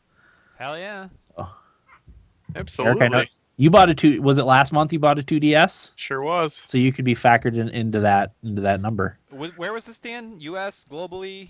It was the United States NPD sales figures. That Monster Hunter game came out. Monster Hunter, yep, that was one of them. Yep. And like I said, Pokemon, they steeply discounted the old games like Eric talked about. They red, blue, and yellow were all steeply discounted. $10. And that, with all the trouble that Pokemon Go had when it launched and not running, people had the taste in their mouth for Pokemon and went and, played some of the older games. So, yeah. I thought that was interesting. So, that's it for my nibble bits. Eric, what do you got? Dan, I've got, I know I told you I had 2, but I actually have 3. Nice. Rocket League, my favorite game ever, has now sold 7 million copies. You guys want to take a guess as to how much they've earned? So the budget of the game was $2 million development. Wow. Oh my God. Guess how much they've made in revenue? Probably hundreds of millions. 110 million Okay. from game and DLC sales. Good for them. They did all right, huh? Yeah. New mode coming out soon too. I read like 2 million of the copies within the last 2 or 3 months too. Yes, sir. That is correct. Yeah, that's right, Dan. That was the other part of this. Okay. Oh, I beat you to it. That's all right. Eric, I think my yeah. 2-week vacation without Rocket League has kicked my addiction. Did you play it since you've been back? No. Excellent. Well, that's why. Yeah, I know. As soon as I play it, I'm going to get the bug You're again. done. You're Yeah. back. So it hasn't kicked your addiction. But it's been so nice No, it to hasn't. play other games. Just No, it just hasn't. just wait till you get the shakes. Then you'll go crawling back. There are no other games. I'll probably have a couple beers tonight and be right back in there. You may have a partner if you're looking for one. I'd love nothing more. Corey, did you like when I messaged you asking if you want to play Rocket League? Did you like my response? Yeah, I thought that was good, and it made me a little happy because that's about where I was with the game at that point. I was like, all Yeah, right, I was. I'm not When alone. you didn't agree back with me, I was like, oh man, I'm gonna be the only one. I didn't want to spoil anything, so that's why I just did Yeah. the haha, That's good. That's because Corey knows he's the wild card. We never know what he's gonna Yes, like. not like. yes, play that role. I think me and Will agreed that Corey wouldn't like. Me and Will agreed the other day that Corey wouldn't like No Man's Sky. Oh yeah. What happened with me, Dan, is I saw you had put 20 hours into it, and I'm like, well, if he doesn't like it and he put 20 hours into it, there's something wrong with him. So I'm assuming Dan likes it. Yeah, I don't love it. I like it. Yeah. 'Cause All right. You put a lot of time into games you just like. Yeah, Yeah. sure. I wanted to make sure Friendly guy. I wanted to make sure I got a decent amount of time so I could talk, confidently about it. You saw everything you needed in that first couple hours. No, as I said, it took me, I bet you 20 hours before I saw my first river. What? Yeah, Corey, most exciting thing. finding a river. No, so I spent 30 hours on my starting planet, and this one time I saw a tower of rocks, and I thought it was Iridium. But it was nickel. It was nickel, guys. It was nickel the whole fucking time. Mind Unbelievable. blown. There definitely has some sarcasm in that statement, by the way. If you read the article, it doesn't sound like maybe he was being sarcastic, and the author of the article didn't pick up on it. It had to be. That would like, make it even better. Who would think that that's exciting? Let me see if I can find it. I'll no, keep you're- going with my nibble Yeah, bits. keep going. You're right Okay. though. After the first 5 hours, you kind of stop getting excited about things. It's just Yeah. Because moving you've on. seen everything in the game except for what the math can offer you. Yeah. Occasionally you'll see something interesting, but go ahead. So my next nibble bit is a bit of a throwback to one of our old favorites, at least a couple of us, Heroes of the Storm. Yeah, Will, getting a new update. Are you excited? Did you see this? I did. I was really excited actually to see all of it. Getting a nice influx of StarCraft content. I believe there are 3 new battlegrounds. Is that right? As Is it far as 2? I knew, there were 2. Okay, yeah, we got Braxis Holdout. Yep. And Warhead Junction. Yep. Right. A new StarCraft hero, Alarak. Do you know anything about that background? I just know he's a Protoss and he's an assassin, which is 2 of my favorite things from StarCraft. So Melee assassin. And then kind of tacked onto it, another Overwatch character is going to be put in the game. Zarya will be in there. she's like the one ranged character. warrior. She's like the one character I didn't really like from Overwatch. Maybe you like her better in Heroes of the Storm. Yeah, might. I really want to play it again, by the way. Overwatch or Heroes of the Storm? Both, actually. But Heroes of the Storm more. I'm down to play both. I want to play Ariel, but nobody plays with me, so like Play I what? just haven't. Ariel, who's the new healer in the game. Oh, well, just text me. I'll play with you. I just sit here and play Rocket League all day. It is funny. I can't tell you. It's just actually just about every week I say I want to play something, and you say just text me. No, it is every week. It's Yeah. not just about every week. It's every week. Can confirm. Dan's here to confirm. We will play this weekend or week. It will not be this week because the family's coming into town, and then I'm actually going to be in New York for Justin's bachelor party. Nico, so we're not playing. Yeah, we're going to forget by next week. Oh, easily. Guys. Yeah. I gotta read this. Okay. Go for it. Yeah, let's hear it. Yeah, so it's Patricia Hernandez article on Kotaku. She writes, "It's absurd to think one could spend dozens of hours on a single planet, but this far in, Kabatangs, that's the name of the guy, still finds small ways to surprise Fernandez." That's the name of the player. Katabangs is the player name. And he says, quote, "The coolest moment was about 15 hours in. I ran up to a giant pillar of what I thought was going to be Heridium, and to my joy turned out to be nickel. My eyes were bugging out of my head. I honestly thought I had seen absolutely everything this planet had to offer and was pleasantly surprised." By some nickel? What? Okay, I like No Man's Sky a lot, but even this quote is ridiculous. So I think it's mostly because he found all this on one planet that brought the excitement. I think that's where the disconnect is, and I'll say that it is at least 5% more acceptable for him to have gotten it that excited. Yeah, but he says in all that time spent on the planet, he says the coolest moment was 15 hours in. He hadn't seen nickel anywhere else on the entire You hadn't planet. seen nickel, Corey, and do you need nickel for something, or is that one of the things Yeah, you just it's that sell? for higher level recipes you need nickel. And a lot of nickel. There you go. He needed nickel for a high level recipe after his first 15 hours of putzing around on his planet. You could always just buy it. It's expensive. Not much, right? though. Yeah, like Nickel goes for 20. a lot. you All can right, get I was wrong. It was mind-blowing that his tower... Well, no. It definitely wasn't mind-blowing, and that's dumb. Guy's Me an and Eric- asshole. me and Eric are just trying to empathize a little bit. Yeah, I'm just trying to see things from my friend's perspective. Corey, I'm with you. 100%. But really, guy is an asshole, Corey. I'm sure he's a great guy. You're He's right all though. You're right though. It does not sound like sarcasm at all. No. My eyes were bugging out of my... Like Tito says, this is what I was trying to convey. It's that he's been wondering where he could find nickel, and he actually found a big old mound of it, so he was like, oh my god, this is amazing. Yeah. It's because he'd been wandering. Think about it. Like in real life. I know this isn't real life, but think about it. If you're on this planet, and you fucking needed nickel so bad, and you've been wandering around for 15 hours, and you found it, your eyes would bug out of your dumb head. Can we change nickel to Taco Bell? If he'd have found a Taco Bell, oh my god. I'm going to talk about Taco Bell during my week. So And Oh that's why boy. we need more licensed content in No Man's Sky. Imagine if in the There's a algorithm... Taco Bell hut. In the algorithm, Taco Bell paid a whole bunch of money to get like a Taco Bell hut planted on every like 1 million planets or something like that. But that it's actually a Taco Bell / Pizza Hut Express. There you go. Wow. Oh. Options. because you know what would happen if I saw that in the game? I would immediately, as Go to long as Taco it was open, I would immediately go to a Taco Bell. Dan, I went to Taco Bell this week too. I wonder if we got the same thing. I guess might we'll have. find out later. The new thing? Yep. All right. I'll do you one better. Hidden Excited. on the planets are coupon codes. Ooh. Now That we're would be talking. genius. Yeah, that'd be nice. Yeah, you take a picture of the QR code with your phone and you take it into Taco Bell and maybe get something free. But maybe somebody's discovered that QR code already. You don't know.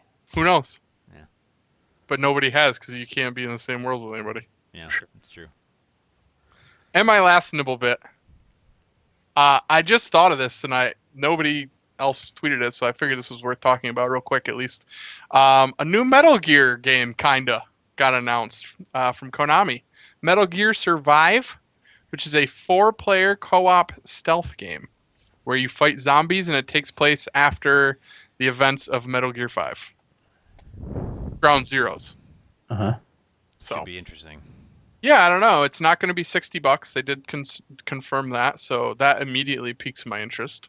I think people hated on the game, didn't they? What's that? On the new Metal Gear. Oh yeah. Oh, sure. I'm sure they did. It's the internet. And Plus, I mean, Konami. it's Konami, so Yeah. there's that. But Okay. I thought that we should at least bring that up. Yeah, definitely. That is news for sure. Tis. And that is it for me. Okay. How's your week, Eric? I did some things. I wouldn't say it was a good week. I went up to Washington, D.C., the Alexandria area, to see my buddy Jeff, my FIFA partner. So, coworker of mine that was familiar with the area, I told her I was going up there, and she suggested a place for us to go eat, and it's called Peking Gourmet. It's an Asian restaurant, and I was like, yeah, that sounds good. And she said, get the Peking duck if you go there. So, ordinarily, I will immediately look at a menu of a place if somebody suggests it, but I was in a hurry to leave so I could get up there, so I didn't look at it. So I get to Jeff's house, and we're, shooting the breeze. He called to make reservations because she told me it gets very busy. So I told him I'll be there by 7:30, so make it for 7:30. Well, the earliest I had was 9. So I was like, all right, whatever, we'll go at 9 o'clock. That's fine. So 9 o'clock rolls around.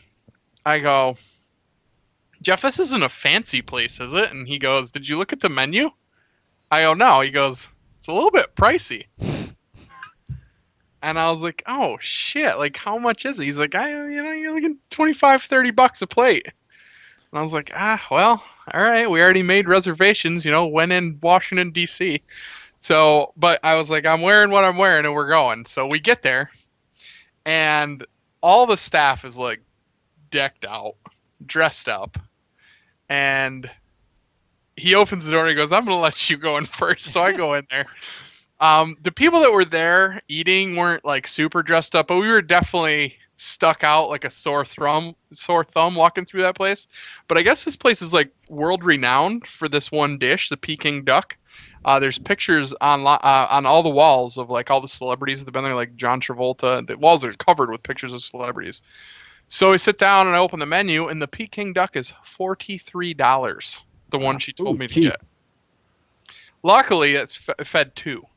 Oh. But it felt like we were in the scene from A Christmas Story when they go for Thanksgiving dinner. It's like that kind of thing. It's just like, it was such a cool place and such a weird experience, like to go at 9 o'clock at night to get some roasted duck. It was just such a weird thing, but it was actually really, really good. So they come out and the woman comes over to the table. Like I said, we stuck out like a sore thumb. She goes, first time coming here? I go, why do you say that? And she goes, oh, okay. And It's funny. yeah, so we ordered the Peking duck, and Jeff and I split it, and we also got some dumplings. But they bring the duck out, and like they hand carve the skin off of it right in front of you. They put the skin on the plate, and then they cut the meat up off the breast of the duck and put that on the plate. So they have these things they call pancakes, or like tortillas they make there. And then on the tortilla, you put plum sauce, sugar, cucumbers, green onions that they actually grow there. They're a special green onion.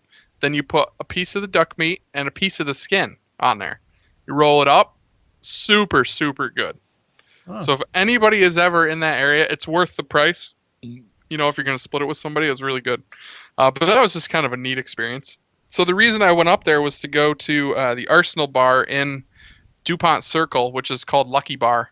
It was the opening weekend of the Premier League, and Arsenal was playing Liverpool. There was a ton of people there, mostly Arsenal fans, a handful of Liverpool fans who were fine.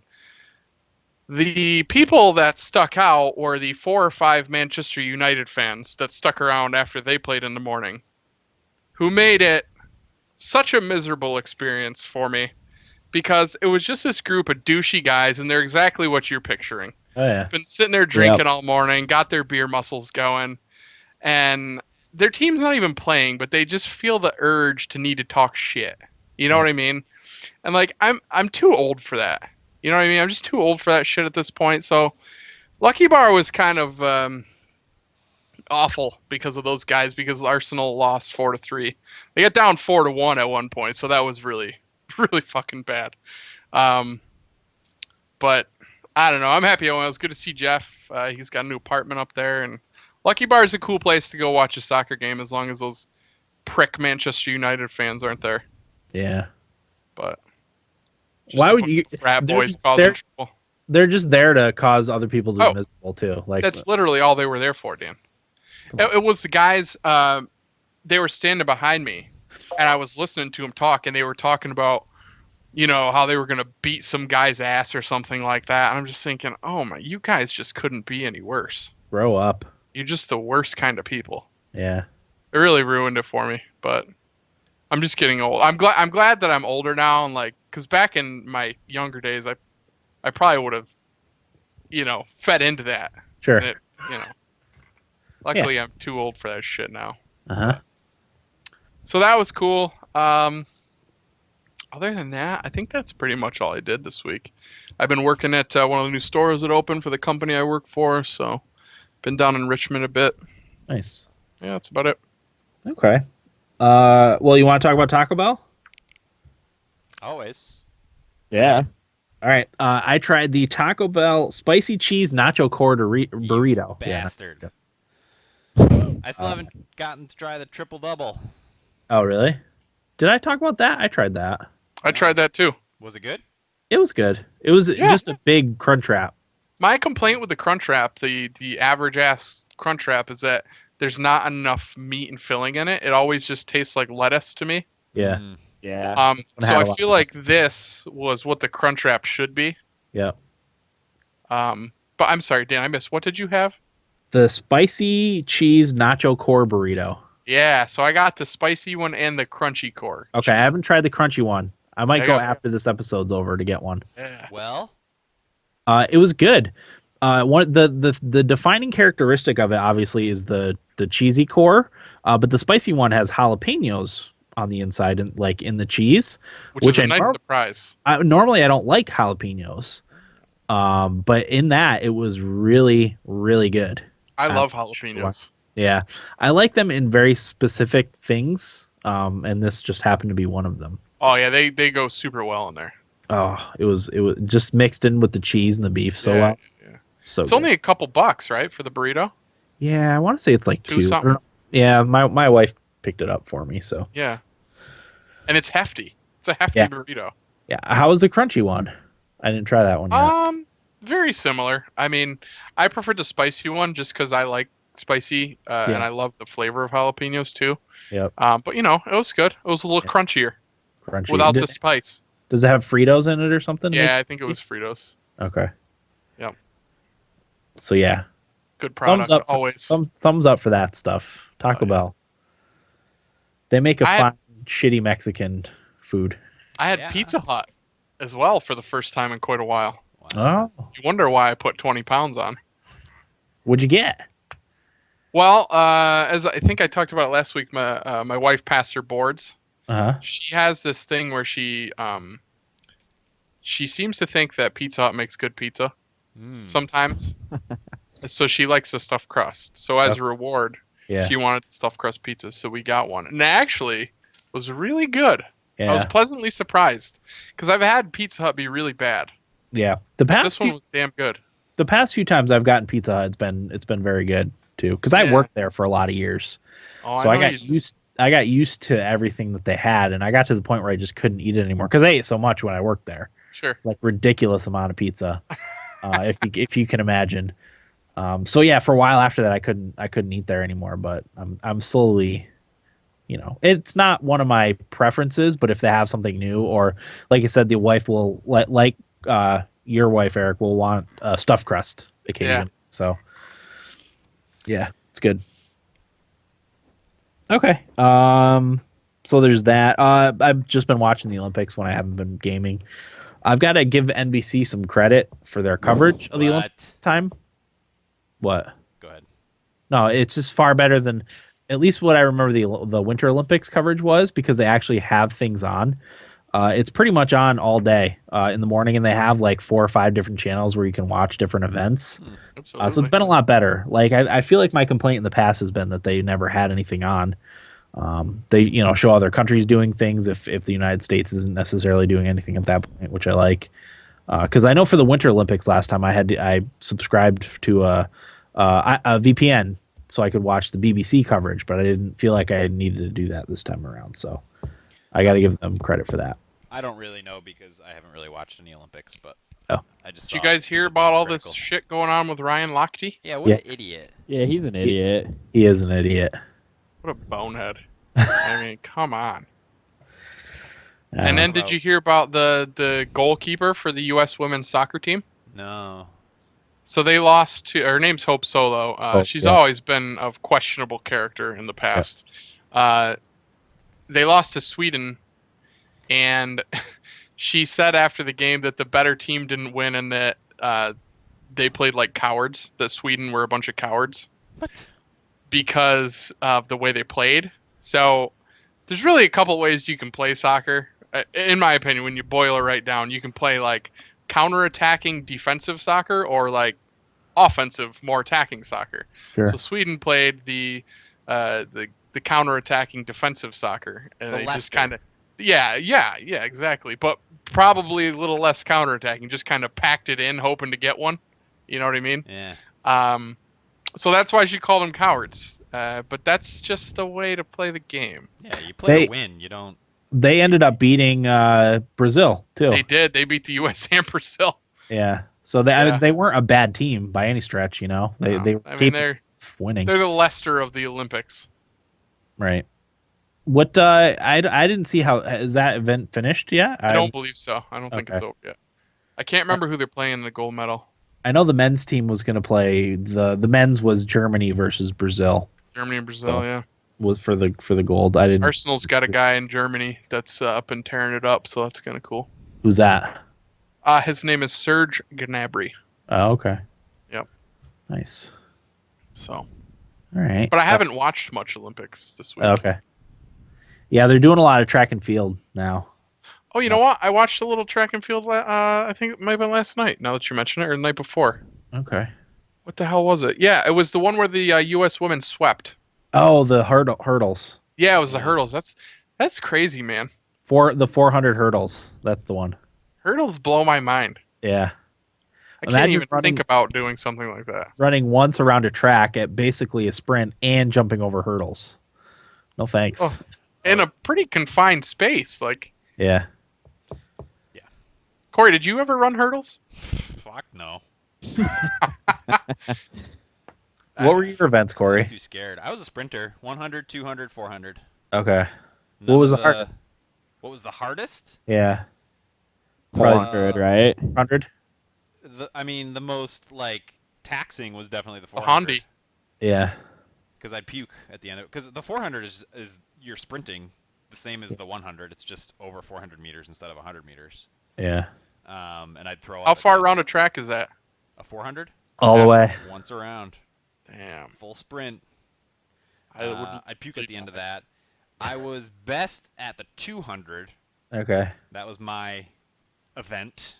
Slow off the block, but really picked it up. No, Like I was Usain decent Bolt? off the block. What I excelled at was running the curve. Okay. Which in the 100 is straight. I don't know. I'd always pull up when I was running straight. It was weird. I wasn't a very good runner. I'm not sitting here pretending to. Did you hold a record? We did. We set a school record in the 4x1. No, there's no we. You set that record for the team. All me. Carried the team on your back. I was, in fact, the.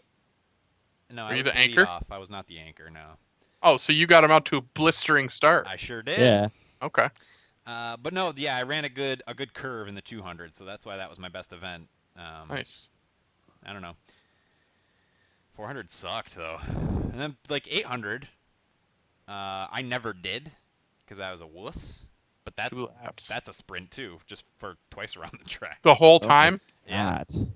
With the 800, you kind of open up your stride a little bit and kind of try to relax your body, which you can do in the 400 as well, but not really to the extent that you do in the 8. Yeah. That sounds horrible. I mean, the people that run miles, Mm-hmm. which is 4 times around the track, do it at a rate of like my best 400 time, they would do 1 lap better than my best 400 time, and they do it 4 times to do the mile. Oh God. It's funny to watch the body styles of the sprinters versus the distance runners, because the sprinters are all like really muscular, really like thick legs for the most part. I mean, there's lankier guys like Usain Bolt who's lanky but still kind of built for how tall he is, and then the distance runners are all like really lean and skinny. It's emaciated. See, not emaciated. Just no. bones and sinew. No, Corey, God damn it. Shit. So yeah, watched a lot of Olympics. One other thing I wanted to mention was our local Little League baseball team is in Little League World Series. Really? Representing the Mid-Atlantic region. Wow. How are they doing? They won their first game, Nice. 7-2. That's awesome. Yeah, it was on. It was the main Endwell, the town I live in and have lived in for a while. But the cool thing was it was on ESPN the other day, and they had the entire football team down there. Our local football team, they're the ones that won. There's a 30 for 30 on them. They won 4 state championships in a row at a 62 game win streak. The opposite of the Buffalo Bills. Opposite of the Buffalo Bills, yeah. But our dad was actually on ESPN in the background because they showed the football team and they talked to the coaches, and it was funny because I don't know if you guys remember John Kruk. I'm sure you do, Eric. Oh yeah. Phillies. Yeah, he was one of he was the color commentator, and they were eating a Speedy sandwich up in the thing because that's like the only good things about our area are Main Endwell Sports and the Speedy sandwich. Did the game take place where? It's at Williamsport. Okay. Where the World Series. Yeah, they played a team from Rhode Island who was the New England representation team.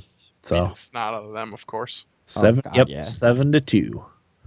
It was just really cool to watch. That's I awesome. know a lot of the names from people in the community. It was kind of weird. The kid pitching is taller than me at 13. Throws a mean curve, huh? I can't even, like, my curveball, like, me trying, like, curves maybe a quarter of an inch, and theirs were just, like, It's got 7 that, inches of drop. 12-6 curve that just falls off the old table. They were disgusting, Nice. Yeah, that team. those kids are unbelievable. Maybe I should watch that play baseball that. again. Yeah, like you do the pitch thing, and you're like, oh yeah, I could hit 60, 65, and I throw it as hard as I possibly can to the point where my arm feels 40. like it's gonna fall off. Yeah, 35 or 40. I think the highest I ever hit was like 37. Yeah. I'd step up there, I'd be like, oh, check this shit out. Watch this, ladies. Fucking hits 28 miles an hour. I'm just like, wait, your fucking radar's broken. What is this? Yeah. And you throw your arm out doing it. Yeah, I think the kid was throwing an equivalent to 85 Yeah. Dang. already. Just because of how close they are to home plate. That's Yeah. how fast the pitches are coming in. Wow. So that was really fun to watch. I think their next game is on Sunday. It's not going to be on ESPN. I think it's going to be on ABC. Oh, cool. He said so. I think it's at 3 as well. What's that? It's on at 3, I think, At too. 3. on ABC. Nice. So that's really neat. And that's all I have. Will, what do you got for your week? Oh, I had to deal with AT&T because I got a new phone. Basically, my last phone, which was the 5S, I want to say 6. It was the 6. Because where I work in the cooler very often, and it sort of wrecked my phone. It no longer, like, the battery wouldn't last more than 2 hours. It wouldn't really hold a charge anymore. And last Sunday, like, officially kind of did it in. So I had to get a new phone. I was wanting to wait until the 7, but I've heard a lot of discouraging rumors about the 7 recently, so I figured I might as well just get a phone now. And What were the rumors, if I might ask? there was either no stereo speakers on it or no headphone jack, I think What? I do think there's not going to be a headphone jack. which is beyond stupid in my Bonkers. opinion. No, They'll- Will, you can buy proprietary headphones. Yeah, you For could buy, $70. buy the shitty headphones or earbuds that come with it for. No, I'm sure like within Bluetooth. weeks there'd be an attachment that plugs into the port, but still it's an extra step you have to go through. $20. Exactly. And I didn't want to deal with that. I go to the gym. I listen to music 50% of my day anyway with headphones and so on and so forth. So I just wasn't going to deal with that. I'll wait until they make another phone that I'm more interested in. So I went with the 6S Plus, which is a huge phone. The Oh, Plus. with the big feller, huh? Yeah, You I really nut. like it. I'm with Dan. I like the bigger screen size. Once you get You guys used to in your it, suitcase phones. once you get used to it, it's hard to like even use a little phone. I don't want to get used to it. Yeah, I don't think I do either. Well, you guys got to remember that I used a tablet for my phone for 2 years True. that I kept in What's my your pocket. excuse, Wool? I don't know. Looking at my older brother and being envious. Seeing Dan with his man hands wrapped around a big old tablet. It was Really? actually easier to text on my tablet than it is on my phone. Oh, I'm sure. Well, I mean, I've realized texting with one hand's a little hard right now. I have to get Yeah. used to it. That was my Just whole practice thing. while you drive, Will. That was my whole thing with the Plus. Yeah. My thumb couldn't reach the top left corner holding it one-handed. Yeah. Which Infuriating. is like if I wake up in the middle of the night and like I respond to a text, of course I'm just gonna roll over and use one hand. So like that's really hard to do, but I don't know. Overall I really like it, but because it's AT&T in a phone company, there is issues. Oh, of course. Yeah. So I went right after work because I work 6 to 2:30 on Monday. Went in. They asked me what number I had, and I said the number that I use. Mm-hmm. So I get the phone. They transfer the contacts. Of course, they upgraded the number and put a SIM card for my mom's number. So what happened is the SIM card that they gave me was my mom's number. So when I texted one of my friends to see if my phone was working, it was being sent from my mom's number. So what I thought was just switching out the SIM card, whatever, would solve all of that. And I told them that the number I was using was my number. It's hard to do this without saying the number. I don't Mhm. exactly want to give out the number on the podcast, but so we did that. And I put in my SIM card. That was fine. Like my phone went back to my old number. It was fine. But my mom's phone ended up being deactivated because the SIM card Oh yeah. was an older version. So Oh, they thought God. that, that whole thing. And I couldn't just give my mom What the a SIM nightmare. card because they transferred all of my contacts and conversations onto the new SIM card. And like my mom would have to recopy all of her contacts and stuff like that. But you don't onto- want her to have to read your conversations either. Well, she can have free reign, whatever. I'm not hiding anything.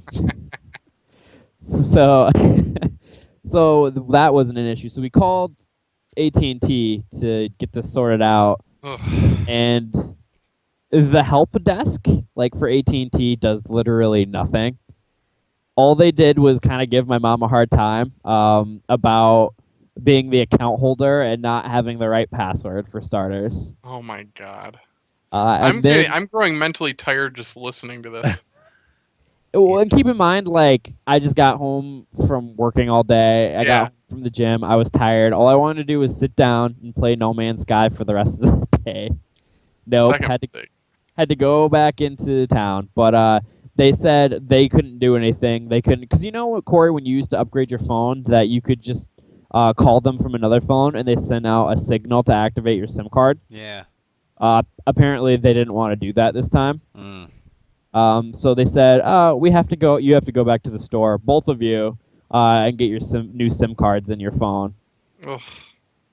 So, and rightfully so, my mom gave her a hard time for that because it's kind of ridiculous that you have to do that.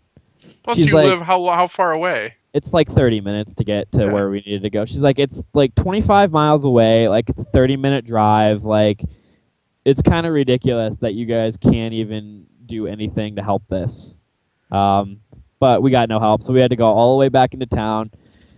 But when we got to the AT&T store, the guy who helped us did it literally in 5 minutes and gave us the new SIM card. And said, sorry about that. Like, we didn't mean, like, for the inconvenience. And, like, at least, like, that was helpful. But, like, I didn't even have to go back into town. But the lady on the phone said, like, I had to. And it was just so... It's stressful and annoying. And, like, phone companies are literally the worst. I can't stand dealing with them. They're all corrupt and terrible. Yeah. Oh God. Yeah. I had 2 really good customer service experiences this week.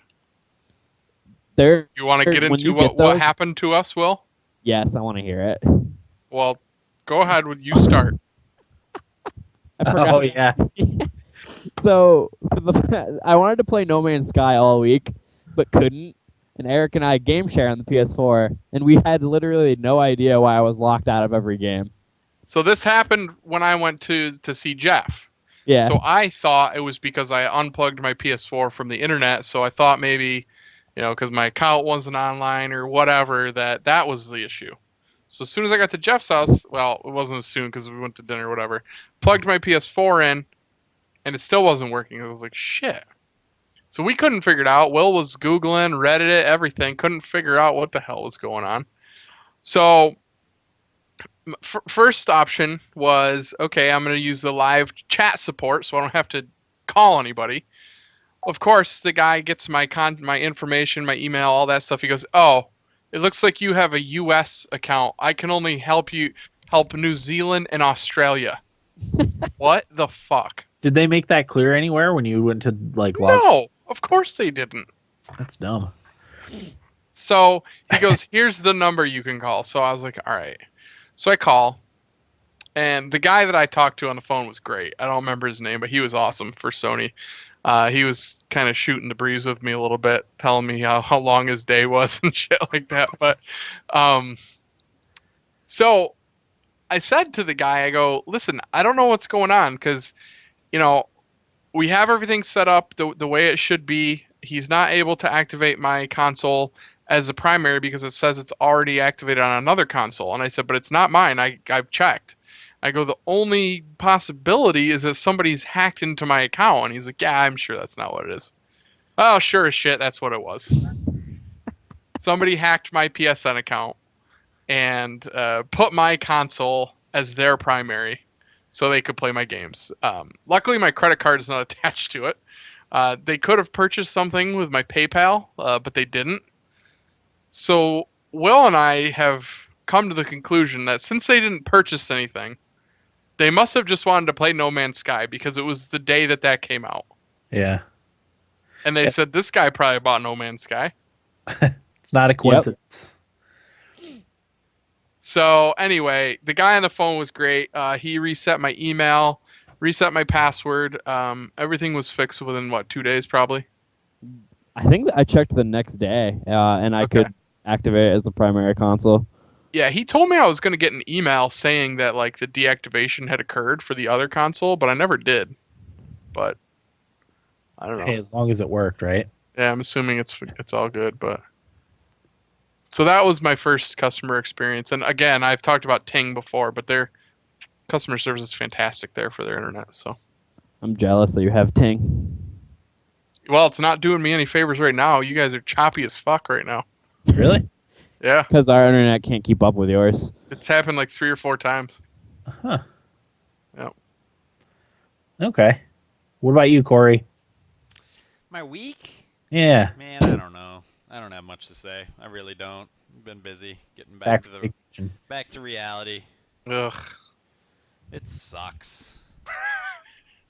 Yeah, So you're Blows. depressed. sure does. I had one of those days today. Like the dog, she started whining at night, like in the middle of the night. She's never done it. She's always been as quiet as could be. And this morning at like 2:30, she started whining. Of course, my girlfriend lets her out of the crate. I have to check on the dog outside of the bedroom. I don't know, just one of those things. And now I know the dog is never, ever going to be quiet in her crate again. Oh my God, Corey, I had such a similar experience to that last night. Oh, it's going to be pain. And I'm going to have to, she's not going to be allowed in the bedroom anymore because I know she'll never be quiet in her crate again. Because she knows if she whines, She gets gets let what out. she wants. I got home at 1 o'clock last night. I'm sorry, in the morning from work yesterday, and our puppy started crying at like 7 this morning. And if I wake up, I'm up. Uh-huh. I'm just up. So like I got no sleep, but it's the same thing. I didn't want to let him out because it's exactly what you're saying. Yeah. Fucking dogs. So I fell asleep again at like 5, but I had to get up just a little after 6 to go to work. So I was running on about 4 hours of sleep today and had just a shit day. Like one of those things where everything was going wrong. Everything was not working as it should. And I don't know. And then I spilled coffee on my laptop and I just, why can't we always be on vacation? Why does life have to be work and frustration and, you know? Yeah, yeah. It's frustrating. I don't know, dude.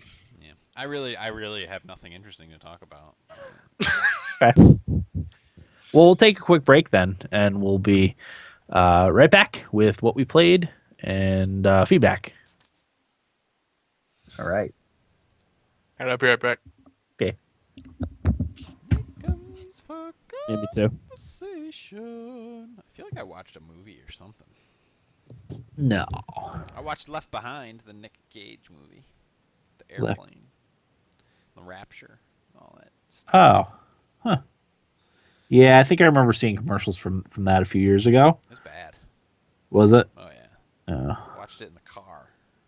Well, wasn't Nick Cage like hard up for money or something for a while, so he was doing anything that people offered him? I don't know if he was hard up. I think it was just one of those things where he just like, I'm going to make as much money as I can. Yeah.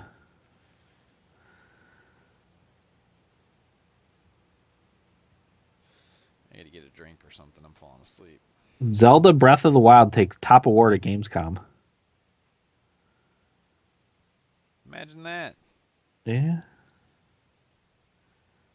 Best add-on or DLC, Destiny, Rise of Iron. Best preview or vision, Horizon Zero Dawn.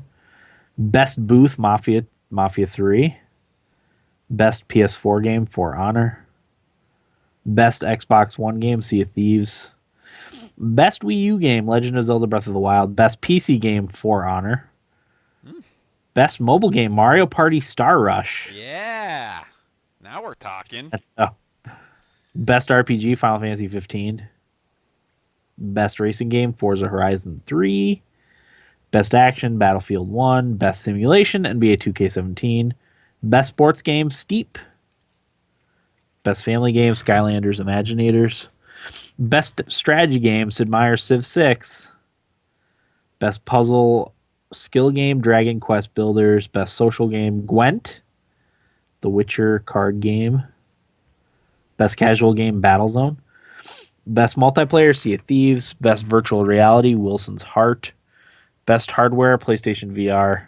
Indie Award, Little Nightmares. Consumer Award, Battlefield 1. And then Best of Gamescom, Legend of Zelda Breath of the Wild. I guess it's promising that PlayStation VR won best hardware. Yeah, I mean, it might be the situation where there wasn't anything else. Yeah. No NX. No, I mean, I would assume we would have heard about it if there was. Yeah. They're running out of time for NX. It's supposed supposed to be a little over 6 months until they release it. If it's still the end of March. Yeah, they were talking about that on the 84 Play podcast today.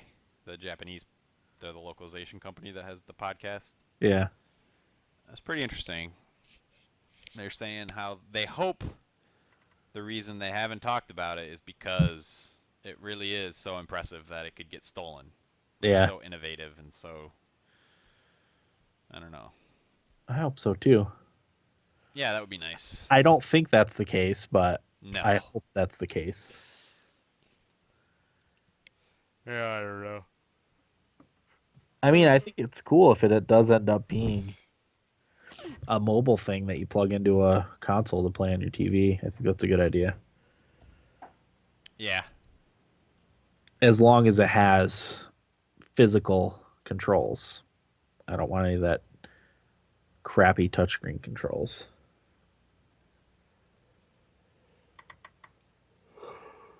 Did you see Kotaku and all the Gawker stuff was bought by Univision?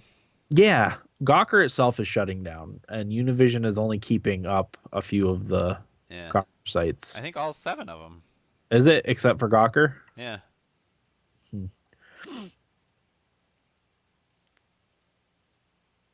Stuff I mean, that was interesting. Spanish speaking network.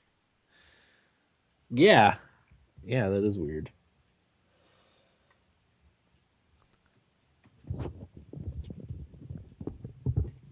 I realize how many people hate Kotaku.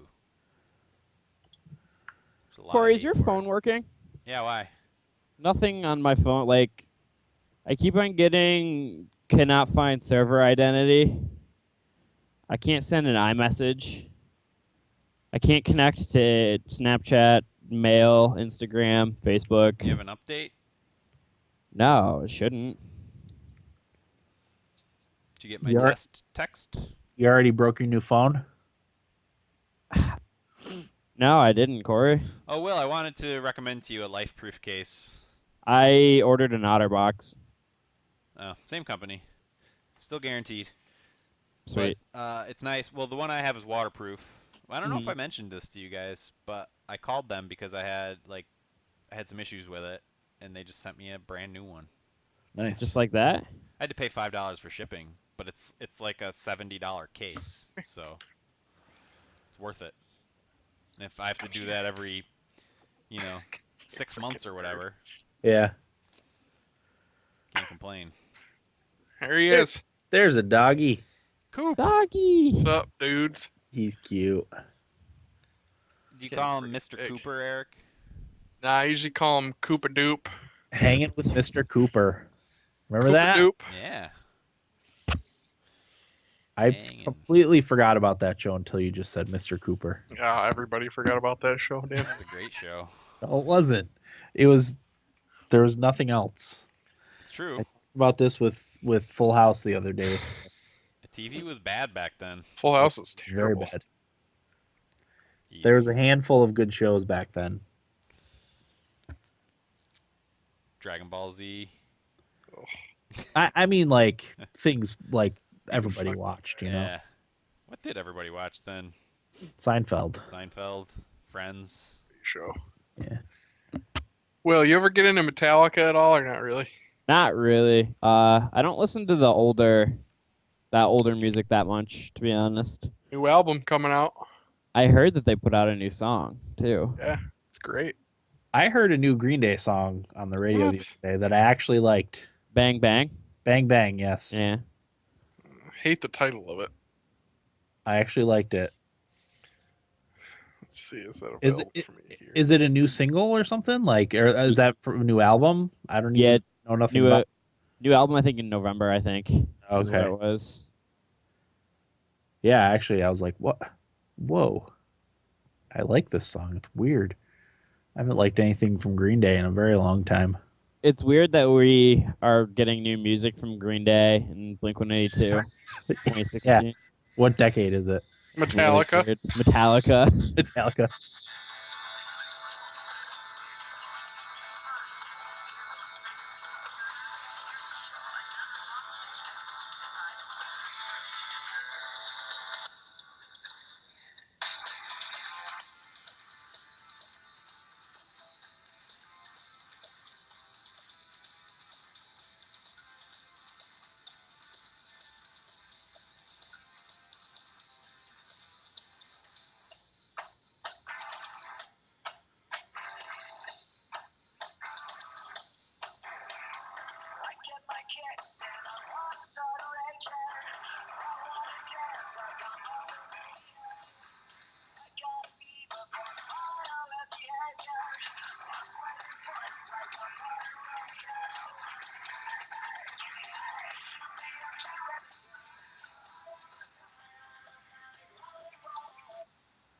Yeah, it's all right. Yeah. Comes out October 7th. Yeah, it was just weird. Like, I think they announced it before, and I didn't, There we it go. didn't register. Green Day didn't register with me. Yeah. It's like, wait a second. This just reminded me of some of their older stuff a little bit. Wonder if they're gonna go on tour around here. That'd be great. Oh, Metallica does too. Although, I watched some live footage of Metallica. I don't know, it was like a teaser kind of thing for their new album, of them at like a band practice kind of thing. A little beat, are they? Well, the singer, ugh, the voice is a little bit shot, which you would expect. Oh, but yeah, sure. it's just, Yeah. Yeah, I got these it. boys have been rode hard and put away wet. Yeah. Old I'd be James dead. Hetfield. I'd be dead if I was one of them, probably. All the stuff they've probably done in their lives. Oh God, those are great. When I saw them live, though, man, that was great. So good. So good. The last album they put out, I actually really liked. That was good stuff.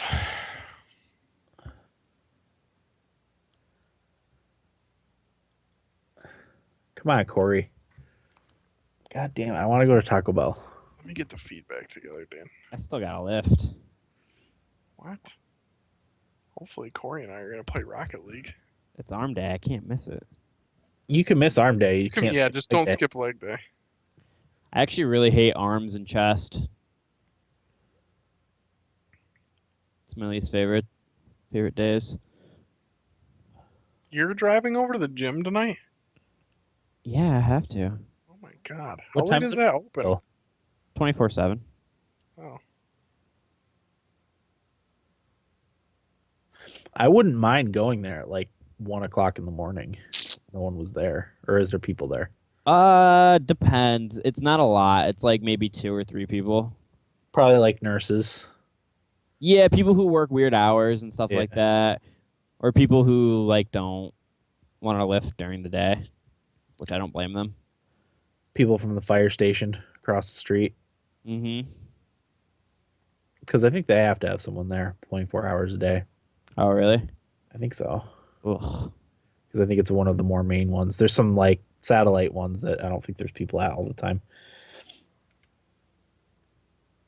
I saw some dude. I'm pretty sure he was playing Pokemon Go. Sitting, how there's that rock formation like across the road from the fire station and between the fire station and where your gym is. Oh, yeah. There's like that rock wall. I saw some dude sitting there smoking cigs playing Pokemon Go. God damn. He's a rough looking customer. Good for him. Those are your people, Will. Those are who we're trying to get to with the Pogo podcast, Absolutely. which we're apparently achieving very well. Well, how are the downloads for that podcast? Corey knows that. Do You we know, I know? don't even know the downloads for this podcast. Me either. Because from you guys, you're saying, "Oh, we broke a new record for downloads," and in my It head, I sounds think to we're me getting like huge. we're rich. Yeah, Well, we are rich. but when I come do this thing, In spirit. Rich in spirit. sorta, yeah. We are rich in spirit, aren't we?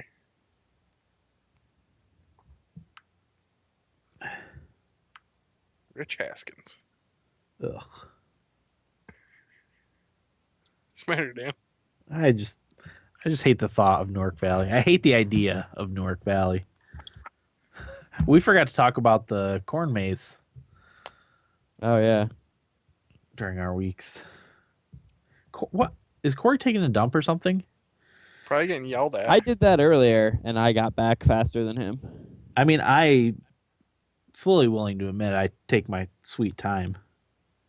Plop on the it. turdlet. Oh yeah.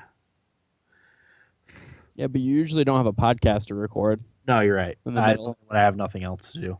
Dan, I don't know what's up when I try to paste Miguel's email. It's like not all on one. like part of what he says is off the page on the right.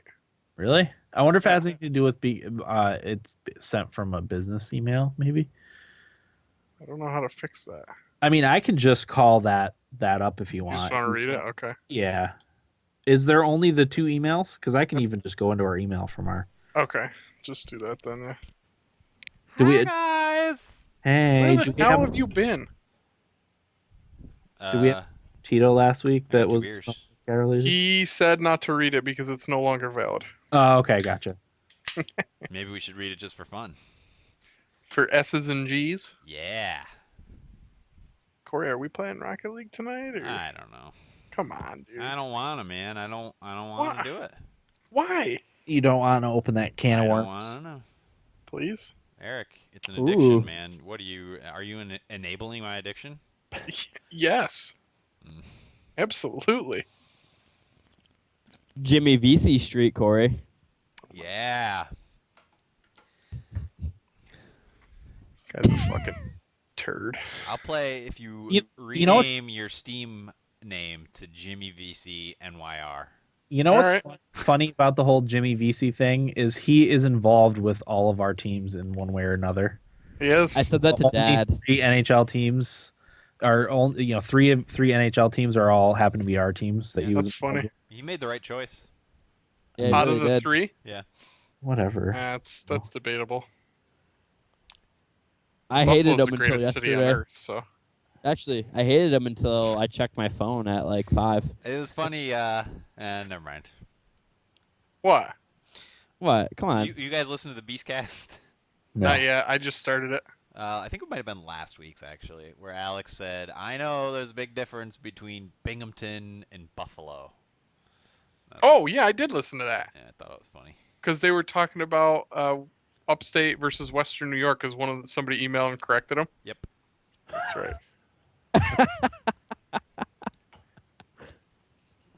Fuck him. Alex Navarro's a prick anyway. I didn't realize how much people hated Austin Walker Really? on the Beastcast. Yeah, I I went- mean, he's a bit of a hipster douche guy, yeah, but he is, but he's also really smart and really interesting. yeah, I like him. Yeah, That being said, I do like him. yeah. But He's not nearly as douchey as most of those kind of folk are. The hipster crowd. oh yeah, no, he's not bad. No. Alex is the one that gets me sometimes. He grates on me sometimes, but he can also be really funny. Yeah, I overall I love the Beastcast. Oh yeah. Who's the host of that one? I can't keep been straight. on it? Vincent. He's great. Yeah, Dan Reichert's been the last couple. Yeah, he's out of New York this month, the whole month. I love Dan Reichert. Me too. What a guy. Anytime he says something stupid, he just owns it. Did you hear the science quiz they did? Yeah, it was great. That was fun. We need to aspire to be the Beastcast. Well, they have more fun than us because they have much better personalities than us. How dare you? Alex Navarro does not have a better They personality. do. than They're us. more interesting personalities for sure. Yeah, but they also get to do this sort of stuff for. They're not beaten down after an entire day and staying out past their bedtime. They would argue that. Why? I'm trying to think. Yeah, I mean, I guess I'm not that interesting. I'm fairly boring. I think I'm amazing. Yeah, but the difference is we embrace our mediocrity, and that's Which is good for us, but I just don't know a lot about anything. You know what I mean? yeah. And I feel like they know about things, so like when any topic of conversation might come up, they like know about it, so they Yeah. can have like a weird discussion. Whereas I'm just like, I don't know. well, that's Sure. why I think Dan knows a lot about a lot of things. you just got to learn the art of bullshit. Corey, It's probably mostly what it is. do you really think I need to learn that? I've been bullshitting my way through life for 32 The years. thing about it is though, like Yep. when you do something like what they do for so long, they remember like one anecdote about everything, Yeah, they do. and then they just keep returning to that every time that thing comes up. So it seems like they know a lot, but really they're just remembering one anecdote. I don't remember anything about anything ever. Well, as I said, we don't do this for a living. It's in our spare time. Mm-hmm. You know, Like 5 years from now, The Witcher 3 will come up, and they'll say, "Oh yeah, Bloody Baron, best quest line."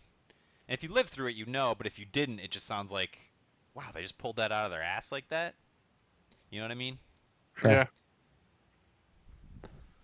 Now, I see what you're saying. I don't think they're super interesting personalities though. I think Maybe Dan interesting Reichert. isn't the right word. Entertaining. Dan Reichert's a pretty interesting guy. Yeah, he is. He Austin opens up to- Walker was interesting. Yeah. He's gonzo. I like Jeff Baclar. He's pretty interesting. Jeff is my favorite on that show. Yeah. I don't think Vinny's super interesting. I don't think Alex is very interesting either. But Vinny is a great host. Oh, Vinny's a fucking amazing host. He's also the funniest by He's my by far. favorite Beastcast, Bombcast person. He is uttered in the same sentence as one Kyle Bosman as one of the most likable people in games media. He's right up there with the Dan Murthas of the world. I'm not He's close. Well, He's Dan close. Murtha, Kyle Bosman. Dan, you are easily Jared as Hall. likable as Vinny. To be honest, we are holding Dan back. Yeah. You're right. It's like we're like the band at Almost Famous, and Dan is the guitarist who's held back Oh. by us. I like to think of us as greater than the sum of our parts. That's too generous there, Dan. No, That's pretty as a generous. team, I think we work well together. I think maybe individually, I don't know. Have you guys listened to the Pogo Underwhelming. podcast? Will and I really elevate on the Pogo podcast. You know I have. I was not pretty listened. off last No, episode. I'm fire. going to be honest with you. Eh. Does Will play Stardew Valley while you guys record it? I haven't played Stardew Valley this time, all right? Because that would really throw a wrench into a two-person podcast. sure, have the other one. Yeah, not I- pay attention. I look at the screen intently. Well, Corey and All I right. talk Pokemon. Are we ready? Yeah, I don't really feel like recording the rest of the podcast. I'm. Oh I'll- yeah, kinda because don't Corey and I either. are gonna go play Rocket League now. Oh, that's right. I gotta change my Steam name really quick. All right, here we go. 5, 4, 3, 2, 1. Welcome back, everybody. Episode 265 of the Thumbstick Athletes podcast. We are now in what we played. I know Corey played a few things, so we'll start with him. I don't know that any of us. Well, I know Eric played a couple things too, but me and Will really played. Did. Right, Will? Pokemon Go. No. Oh, okay. All right, Corey, go I ahead. actually really didn't even play that. Well, which do you got? Which game would you gentlemen like to hear about first? I want to hear about Pokemon Uranium. So, Pokemon Uranium, I only played the intro about an hour, right up until they set you loose in the world. And I played it on PC. I downloaded it the day like it was making the rounds. I probably read about it on Kotaku or whatever, so I immediately went and downloaded it. Because I was on vacation, I wanted something new to play. Figured, what a great opportunity to play a little Pokemon Uranium. It's a fan-made game. And at least the intro plays a lot like all the Pokemons you've played in the past.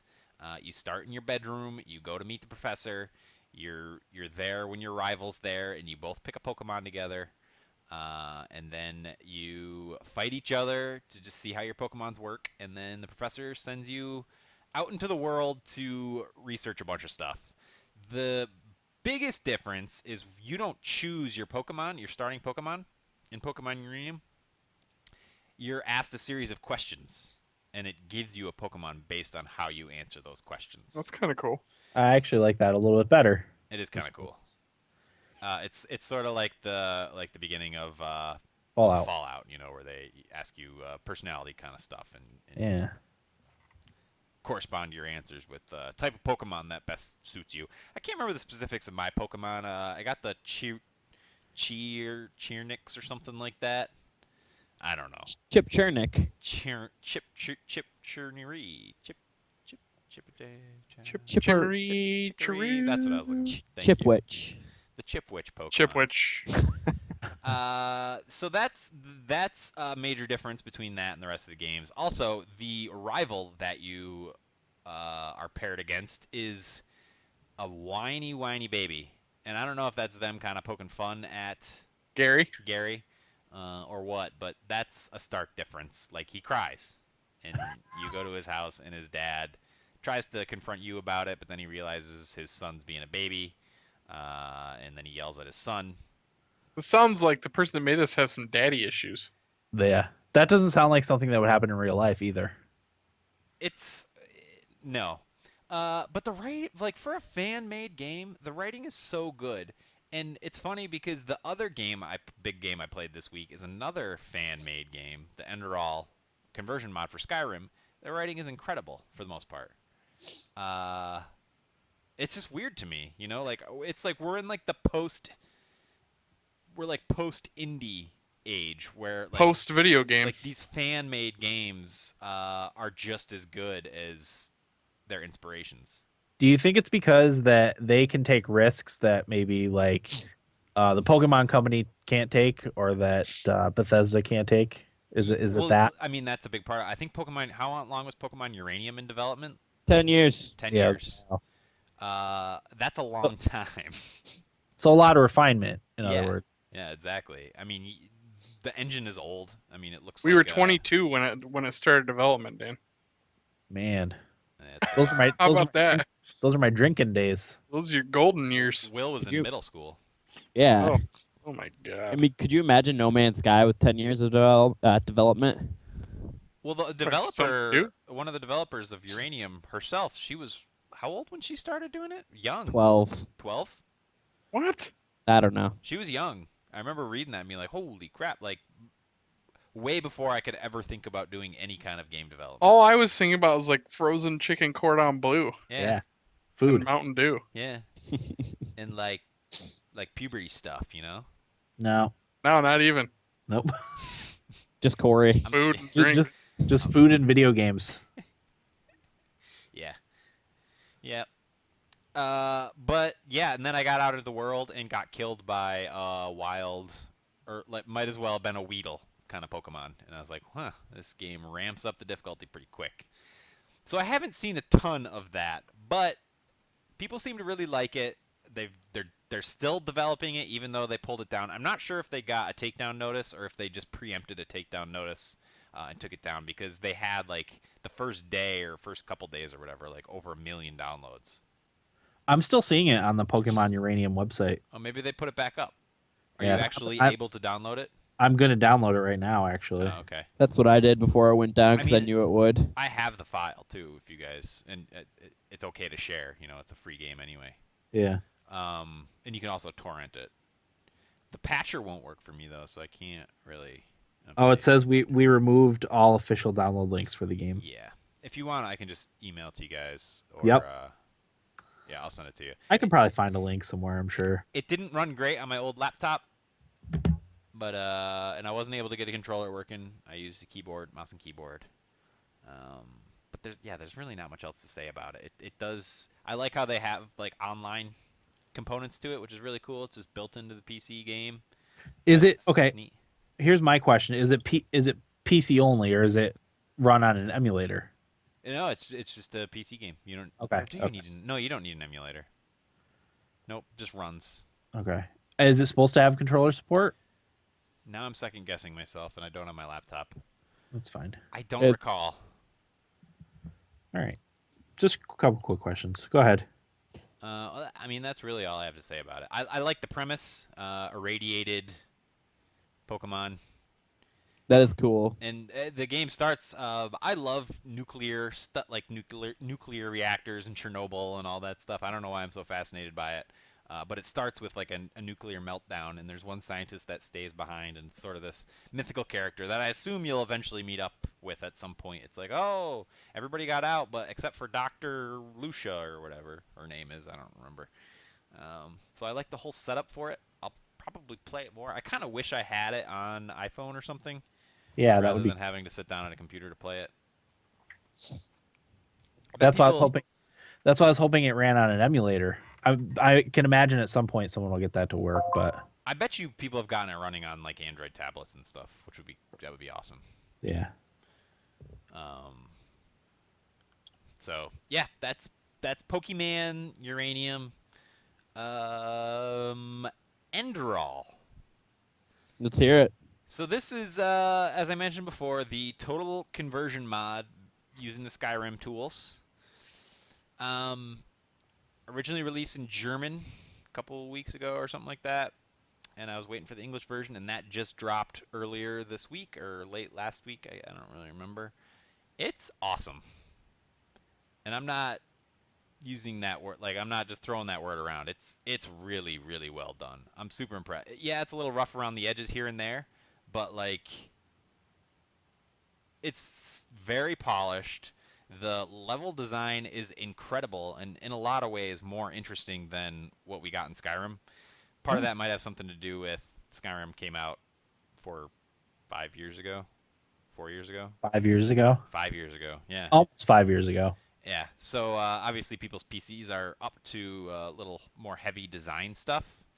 But even in terms of the way the story plays out, like it's a lot more of like cutscenes and blocking where characters are moving around and doing things, and there's a lot more scripted like voiceover dialogue, and the voice acting is all really really well done. The game opens in like this enchanted garden kind of thing, and it's like a dream sequence, and you go into the shack to see your dad, and there's like a slaughtered elk on the floor in front of you, and you start talking to your dad, and he keeps telling you, you like ask for your mom, and he's like, oh, you killed your mother and your siblings. And it's just really, it turns into like a horror movie really quick, and is really well animated, really freaky, really awesome voice acting. And then it kind of opens up from there. I can't really articulate the story that well at this point. I'm still learning about it, but they changed so much about the game. It's not the if you do it you level it up. It's experience points, and then you put those points into what you want based on 3 trees. There's like the stealth ranger tree, the warrior armor tree, and then like the mage tree. But using magic and stuff, like there's this thing called arcane fever, and if you use magic too much, you get like this fever that you have to use potions to fend off. And that's also a big part of the story of the game, is like people going mad because of use of magic. But just like the characters you meet, I've met 3 characters that I absolutely loved. I probably played 5 hours maybe. 3 characters at the beginning of the game that I've absolutely loved that are dead already, like just killed off. Like Game of Thrones. Yeah, like I had this buddy. I don't really want to spoil it because I really want you guys to play it. I'm gonna play it. Sounds awesome. What's the installation process? You go to their website and you have to download. You have to have Skyrim installed through Steam on your computer, and then you download the launcher and the game file. And then if you have Skyrim installed, all you do is double click the launcher, and it will find the game file that you downloaded and do all the work. And the launcher also has like a patch button on it too, so you can do everything through the launcher. It's really really easy. Oh, good. Not all mods work. People are coming out with lists of mods that work with the game, but it's not like you can use all your mods from Skyrim. But Sure. honestly, like the world is so well crafted that it's interesting to look at without any mods. Huh. Well, God damn it, Corey! Thanks for adding another game to my list that I have to play now. Yeah, and I seriously, I think it's a really really good game. I'm having so much fun with it. I can't wait to play more. I'm gonna play it all weekend. My girlfriend's working a double tomorrow, and she's working brunch on Sunday, so I'll probably just be playing Enderal for the next 48 hours. Oh man, you're giving me that itch. Lucky bastard! It's super impressive. I'm gonna. That's what I'm gonna play when I go upstairs. Is that? Oh my god, it's that good like feeling, like high fantasy, swashbuckling, high seas, like magic. I don't know. I love it. Good, real good. There's some stuff that kind of jumps out, like the map still looks very much like Skyrim, which kind of throws you off. But I think there's enough support for this that people will start coming out with mods for this mod that will update some of that stuff. Okay. But what's there is really impressive. Man. Cool. I like that. Yeah. Anything else, Corey? I played Terraria on mobile. I knew I had a 15-hour car ride on Sunday, and I don't like to spend money on apps, but I was like, I bet if I just download Terraria, that will keep me occupied for most of the trip. And it did. I played it for like 6 hours in the car straight. It controls okay. They did a really, really good job for what they have. Yeah. So what they did is they extended the distance through which you can manipulate stuff. And you move with on the left side of the screen. It's kind of like a virtual stick, and you swipe up to jump. And then the right side of the screen is you're using the tool, and that's like another virtual stick. So if you're like holding up here, your guy will just kind of aim up, and there's a little cursor that will sort of correspond with where your left or your right thumb is. But then if you move that side of it to the middle of the screen, it zooms in, and you're like picking which actual tile you want to mine or chop or whatever.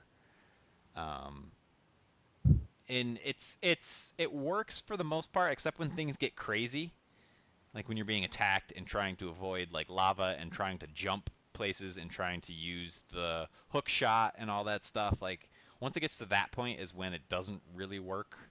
Okay. But it's passable. Like you kind of spec what you're doing to be more favorable to the controls. Is that a game that runs with like a Bluetooth controller? Yes. Okay. Yep. So you could get one of those Bluetooth controller clip combos and play it like a handheld almost. Yep. Okay. Yeah, definitely. So when the NX phone comes out and they have Terraria on it, that'll be fun. Sure. But yeah, I was impressed and immediately sucked right back into Terraria. It's so easy to get hooked on that game. I think it's Terraria Lite, just based on some of the stuff. I don't think everything that's in the PC game is in this one. Okay. But they did. I looked at the changelog, and they recently added what they're calling extended worlds, which is like a PC-sized world. Uh-huh.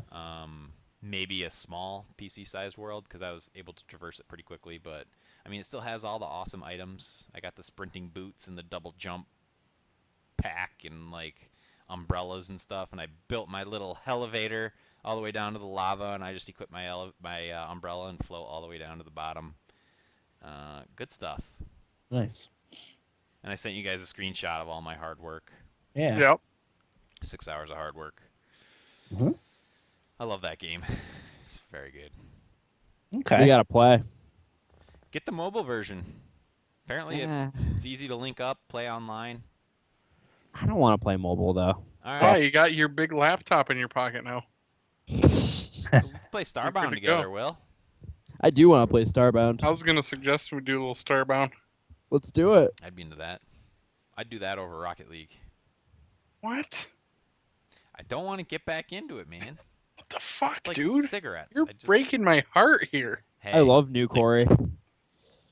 New Corey sucks. I've limited my Hearthstone playing to at work only, But why? What is the point? because if I start playing it at home, then I spend all my time playing it at home. Yeah. And there's other things I could be playing at home. I can get the Hearthstone out Like of the way what? at work when I'm on the clock. Well, yeah, that's a fair point. But you Good can't way do to that put with Rocket League, God damn it. Right, so I just need to cut it out of my life. Oh my god. I like this. I don't know. You started a Pokemon Go podcast, and now you're not playing Rocket League. I don't know what to tell you, man. You don't need to tell me anything. I got it figured out. You jumped the shark is what you did. Hey, come on. Oh, Welcome, Corey. sold out. Sold out. Didn't we Yep. just agree on No Man's Sky? Yeah, at least you had your shit together about that. All right, Eric, what'd you play? Couple things, Dan. Uh-huh. So I was kind of excited to see WWE 2K16 on Games for the Gold this month because I, for whatever reason, have had an itch to play a wrestling game. It's been so long since I played one, but I used to have such a good time with those games. So I fired that up today. Yeah. It's not great. Like the controls feel pretty clunky to me. Uh-huh. Like I did a ladder match. I was Sting, Do you guys remember Sting? Hell yeah. Yeah. Vaguely.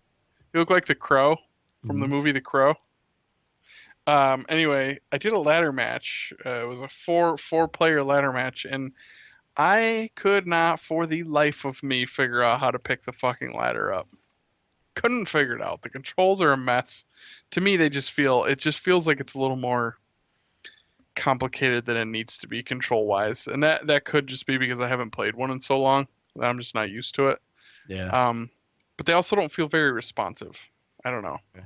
I feel like I had a lot of control over my character. The last one I think I played was one of the Nintendo 64 wrestling games. And I just Yeah. remember like picking up baseball bats and wailing on people with baseball bats and Absolutely. chairs and shit. That game was fun.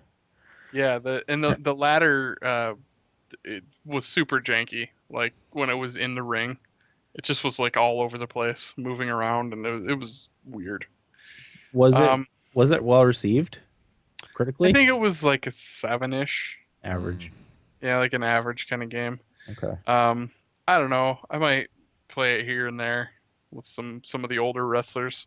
My first match was with Ultimate Warrior, Uh-huh. and then I did one with Stone Cold Steve Austin. I did a cage match. No, I was Stone Cold when I did the ladder match. I was Sting in a cage match. Okay. And I lost all 3 of them because I didn't know what the fuck I was doing. But Sure. I don't know. I guess I was a little bit disappointed. And the other thing I played was Madden 17 through EA Access 10-hour trial. I hope this game's good, by the way, Eric.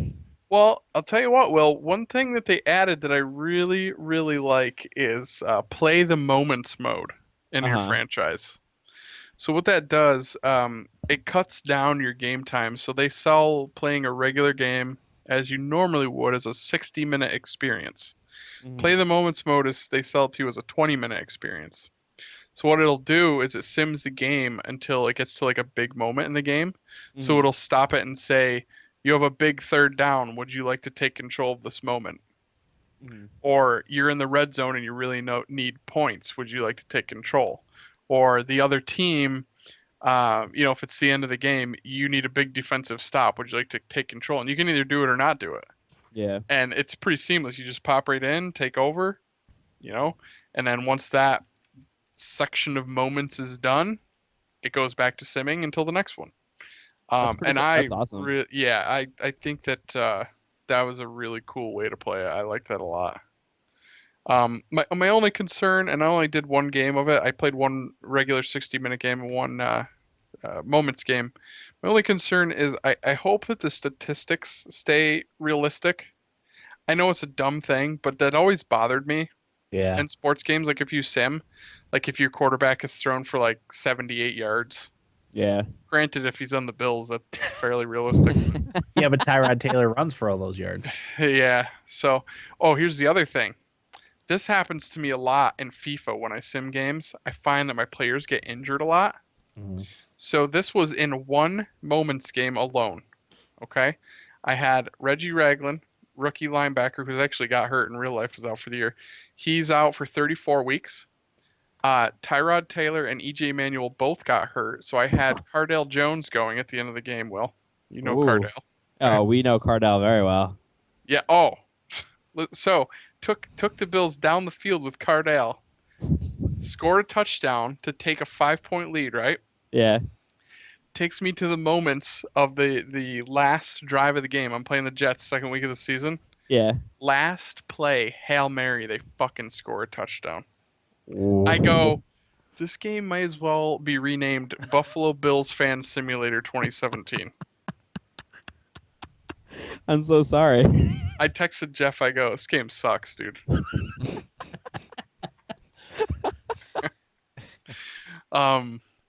Yeah, so Moments Mode is really cool. But like I said, so I got Reggie Ragland out 34 weeks, EJ Manuel out 5 weeks, Sammy Watkins out 4 weeks, and another tight end, Charles Clay, out 5 weeks. All in one simulation.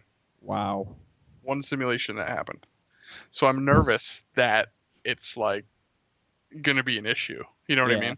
Yeah. Because that's like, what, 3 of my best players? It's like 6 starters. Ugh, brutal. And so that was really cool. I think that's a great addition to the series. there's supposed to be like a bigger focus on special teams, like blocking field goals, making big plays with special teams. I didn't notice any difference at all. The kicking's kind of cool. I like the way they do that now. It's a 3-step process. So directionally is your first A press, power is your second, and accuracy is your third. It was hard. Like I missed an extra point. I missed a field goal from pretty damn close. Oh wow. Which Dan Carpenter did pretty frequently last year. So maybe that's just how it rolls with the Bills. But I liked it. I did like it. It was my fault. You know. Yeah. It's not. I would say there's a slight bit of input lag when you hit the A button, so that's a little frustrating. But I should say this is on Xbox. Well, it's obviously on Xbox One because it's EA Access. But there's supposed to be another focus on like gap control with the defense. Yeah. Not so sure if I noticed anything So there. noticeable. Yeah. But I mean, I think that the moments mode was enough for me to be like, all right, this is pretty cool, as long as the injuries don't fucking pile up. Yeah, maybe. Well, I that's also passed sent out. you a video, Will, of a big run I had with LaShawn McCoy for a touchdown. I did see you sent me a message on Yeah. Xbox actually earlier. I haven't you gotten a should check chance to it look at it yet. It was a good run. I'll I check can it send out. you the clip of the Hail Mary too. I think it recorded it. Oh, perfect. Heartbreak. I was so upset. I sat there in my chair and I just went. I had my head in my hands. I was like, I've seen this so many times with the Bills. This is almost just football so familiar to me. It's too This real. feeling of heartbreak. Yeah, exactly. Obviously, very slick presentation. They always do a nice job of that. New commentary team, actually. Two Ooh. guys I've never heard of, and I don't remember their names, but it's pretty good. So, Now, are we Yeah. gonna do the connected franchises? Or oh, whatever? for sure. Yeah, I'll be the Bills. You said you want the Titans. I'm sure Jeff's gonna want the Giants. Perfect. I think his brother's gonna play too. Maybe another guy. As So long as they don't pick the Titans. I think you're in the clear there. Okay. I heard that the guys they used, Eric, are local broadcasters. Not local to us, but they did it because they could get them in the booth for recording a lot more than they could the CBS guys. Okay. Yeah, I That's- never heard of him. Smart idea. And I think there's Solomon Wilcots. You guys heard of him? Yeah. Yeah. I think he's in there a bit, and his stuff's pretty bad. Oh, really? You know when they just kind of go over the top for no reason. Yeah. Yeah. It's like that. But yeah, I'm really enjoying it. I did not get into the FIFA 17 beta, which I didn't even know was a thing up until this year. But Jeff did, so I can tell you what he said. So I guess people that played certain modes a lot got an invite to the beta for that specific mode. But he said that he's absolutely loving FIFA 17. Mhm. That's all he said, but Right. I'm looking forward to that. So that is what I played. And Rocket League, of course. Sounds good. Okay. Anything else? Not for Will, me. you had nothing, right? Well, Yeah, nothing. okay. Yeah, I was the same. Other than No Man's Sky, I played a little Pokemon Go, but nothing of note happened. So we will move on to feedback. Let's do what we didn't play. Oh yeah, thank you. I'm glad you reminded me. Go Well, ahead. You would. I only just now remembered. Oh, gotcha. Oh shoot, the one game. Oh, the Metroid Prime Federation Force. Oh yeah. Oh, did that come out on 3DS? It did, or is about to. It came out It came probably Which is yeah it? today, right? Yeah. I've heard that people really like. Well, no, people do not like it, but there are people that really do like it, Yeah. like reviewers. Stephen Oh. Totillo said it's great, Yeah. and I've heard that from a couple other places. But it's one of those games to me. It's like the opposite of No Man's Sky. Like it was hated on so much that people went in with these awful expectations. I think it was hated mostly because they wanted an actual Metroid game, like with Samus, right? And Yeah, and people wanted another Metroid Prime, and it's Right. it's not that. It just uses Right. the name. Sure. But I guess it's good in its own right. It's a good strategy shooter. yeah, So it looked interesting to me. I won't get it, but it looked interesting. yeah, It's one that you have to play with the new 3DS, right? You need the nub for it, I think. I don't know if you do. the nub for aiming. So I couldn't play it on 2DS then. I can't confirm that, but I feel like it was an exclusive. It's sitting at a 71 on OpenCritic, 1 point below No Man's Sky. Really? Yeah. Huh. Okay. 5.4 user score on Metacritic. Of course. I didn't play it, but this game sucks. There was so much of that on the No Man's Sky like subreddit and stuff. Just why I didn't play it, but I feel like I don't need to. Yeah, there was a lot. Well, you gotta love that. Like you're really contributing to anything. Anyway, anywho, so this is Miguel from Valencia, California. Says, "Hello, gentlemen. Just need some advice on what I should play next. So far, I've been stuck playing Rocket League, FIFA, and Uncharted 4 multiplayer, so I'd like to get into other games. At this point, I'm not interested in playing No Man's Sky, unless your take on the game changes my mind." I think we probably won't. Yeah. So here are the games I have my eye on. Destiny. He says he only played the beta and the demo. Oh. Metal Gear Solid 5, or should I just wait for Rise of the Tomb Raider? Any feedback on these would be helpful. Metal Gear 5 for me, without question. That's exactly what I was going to Game's say. fucking amazing. Metal Gear Solid 5. I Yeah. would go that Agreed. route. What were the other options again? Destiny. Destiny or Rise of the Tomb Raider on PS4 when it comes out. Metal Gear. I was prepared to say Destiny until I heard Metal Gear. Play Destiny. I'll be the contrarian. Okay.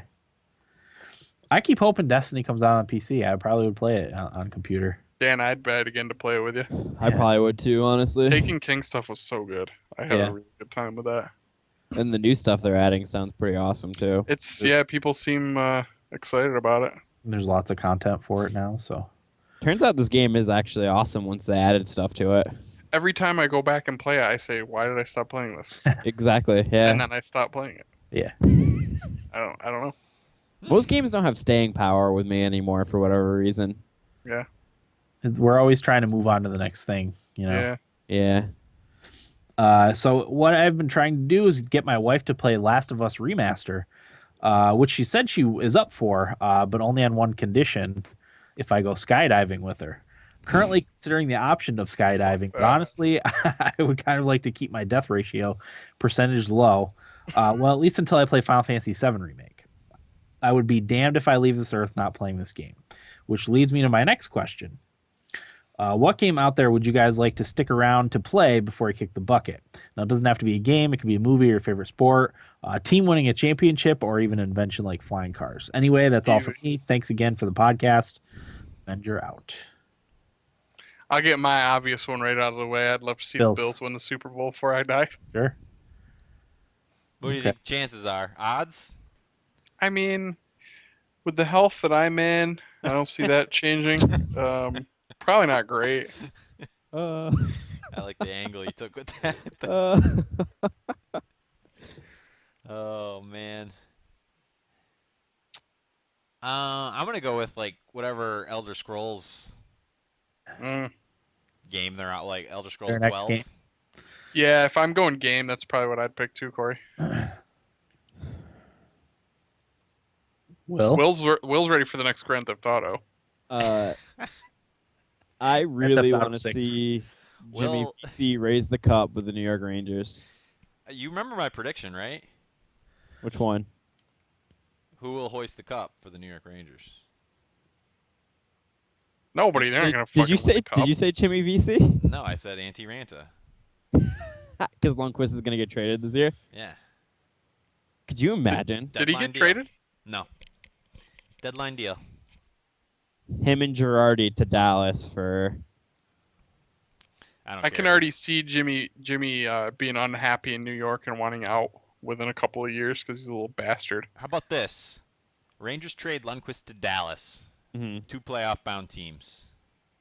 I know it's very unlikely, but how cool would it be? And then they meet in the final. And the Rangers win. And Antti Ranta beats Henrik Lundqvist for the cup. Antti Ranta is not going to be a Lindy Ruff-led team with Henrik on it. I think Lundqvist would jump off a building. Yeah. Like, he would be devastated. Sure. He's probably already got a lot going on in his head. He's he's devastated every year the Rangers get eliminated, especially last year. Yeah. I think we're looking at a Buffalo-Nashville final this year. Don't you say so, Dan? Absolutely Sure. not. Sure. Sure. I'm down for that. God. I just Jersey. want to get past the second round. Sports. Oh, Jersey doesn't have a defense. You don't need one. They traded that defender for Taylor Hall, didn't they? Yeah, Adam Larson. They also Yeah, but he traded was Oil. He was pretty average. top He was four. their- He was the first pairing defenseman on that team. He's top 4. Well, he might be a top 4 as a skill cap. But Most you don't people- know Top that. 2 on Jersey. Most people think the Oilers got fleeced on that trade. Good. Oh, yeah, they did. As Absolutely. much they as did. they deserve. Fleeced. So, for me, game. I want to see another Mario RPG. That'd be RPG. awesome. You know, Yeah. Paper Mario's not the same as Mario RPG. Are No. people modding Super Mario RPG? Not that I There's know a of cool mod for that. for Mario RPG. Yeah. There is. No, I'm wondering if there is. Oh, not as far as I know. Did you guys see the new video for Zelda? The new Zelda? Breath of the No, Wild but- from Yeah. Gamescom? It won Yeah. Best of Gamescom. It looks Already? awesome. Yeah. It looks fucking awesome. That's what I didn't talk about, Dan. I meant to talk about this when we were doing our No Man's Sky chat. I had one thing I forgot to talk about too, but go ahead. You know what? Playing No Man's Sky really made me want to go back and play more of. Mass Effect. Well, that was my second one, Okay. Xenoblade Yeah. Chronicles X. Honest to God, I felt the same thing because I would turn around and my Wii. Hello? Dan, Hello. it's not just me this time. We lost. Nope, it's Dan. Corey, why did it make you want to He- play Xenoblade? He was like, Dan, "Am I back?" You're back. You're back now. Okay. No, I just said I agree with you, Corey. Because my Wii is right behind me, and I would turn around and look at it. I'm like, kind of want to pilot a mech, Yeah. play some Xenoblade. But not only Go that, ahead. like it did such an awesome job of capturing what an alien planet would be Yeah. like. You know, just these crazy flora and like I don't know, just the interaction between all the beasts and I don't know. It's Should I play that? Mm, No, you'd hate No. it. I don't know. I don't know if you'd hate it, Eric. You might like It's it. too for, long. You might like it for like 4 hours and then Yeah. get your fix. Yep. But I still have it because I've I haven't given up on it even though I haven't played it in probably a year. Oh no, I played it at the beginning of this year. Yeah, I played a fair amount in the spring. I think I have like 75 or 80 hours on it. Yeah. I think I'm gonna go back to that. Thanks to No Man's Sky. Yeah. Now it made me want to go back and play Mass Effect again, though. Oh yeah, that was my other one. I had a third game too, but I can't remember what that is. Why didn't you play Paragon? Minecraft. Why didn't I play Paragon? Yeah, I told you to play it, and you didn't. I know. I think well, that's what I picked too. Yeah, well, I had that. I said to myself, self, Self. what do you want to play? And what do you feel like you should play? And this is always for me. This year has been a what do you want to play year. So I went with Enderal. Uh-huh. Do you know why I picked Paragon for you? Why? Because I knew you would hate it, and I wanted to hear you rant about it. Thanks. Yeah, I just wanted to hear your thoughts on I it. have it installed. It's ready to go. I just haven't played it yet. That's On the Epic launcher? Yeah. That's the MOBA, right? Yeah. yeah. Apparently it sucks. I tried it on PS4 a while ago. What'd you think? Oh, it's terrible. Yeah. Terrible. I've heard that. It's too many companies trying to come out with MOBAs. I can't picture a MOBA that I would like more than Heroes of the Storm. Yeah. Same. Same That here. one's perfect for me. Getting back to our feedback, Beardless has a good answer. Cyberpunk 2077. Yeah, that is a great answer. You know what I want to see too? I want to see what they're doing with these Star Wars games that are in development. Yeah. One that Amy Hennig is part Yep. of. Yep. I'd like to see that. That could be near the end of our lives for sure. Yeah. I would Fine. love to see Final Fantasy VI remastered. I know I'm in the minority on that, Yes, you are. but I'd love it. They can't do anything but screw that up. Yeah. I don't see it like we've had this conversation over and over I again. know you think How it's can gonna you be. not? I know you're like pining for a different game, but And it's not even that. It's like if they screw it up, they screw it up. I still have the original. I don't know. It doesn't bother me. I just don't like it It's not being. gonna sully my taste for the original. I don't like it being bastardized. Just leave it alone. Make a new game. A new game. But it could also be awesome. It could be awesome, but the chances of that happening are very slim. Especially like a game like that where, you remember all the lines of dialogue because it's not that long of a game. Ultimately it's 25 hours probably for average playthrough. You remember most of the lines of dialogue and stuff, and you have a picture in your head of what the characters are supposed to be. And that's your own, not what someone else thinks the characters should be. Yeah. I hope I'm live enough or alive to see some Mass Effect Andromeda gameplay. Just gameplay. Just game. Maybe next E3. Yeah. I hope we all live long enough to see the trilogy after the Andromeda trilogy. The full.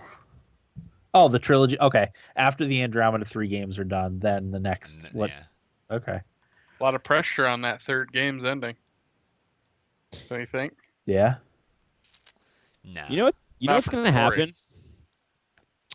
When does Mass Effect come out? The new one. It's March, right? Yeah. Next gonna get- August or September. It's It'll gonna get delayed.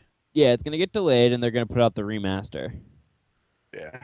They'll That's put out what- Here, this- we're delaying it, but you can have remaster 1, 2, and 3 right here. Exactly. I'll use this opportunity again to ask for an abridged version of the trilogy to play through again. No. I would see that would probably get me to buy it.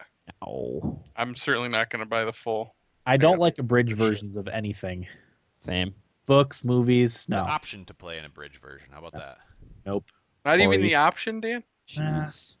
for I for just- me and Corey. Yeah, No. I mean, You don't have to do it. I see your guys' perspective, but like, Dan, why you gotta hate on these just totally optional other things? Corey's just trying to be innovative. I'm just trying to appease everybody. I just Do feel we- like it detracts from the full experience of the game. But I've already played the full experience. I know you have. I don't want to.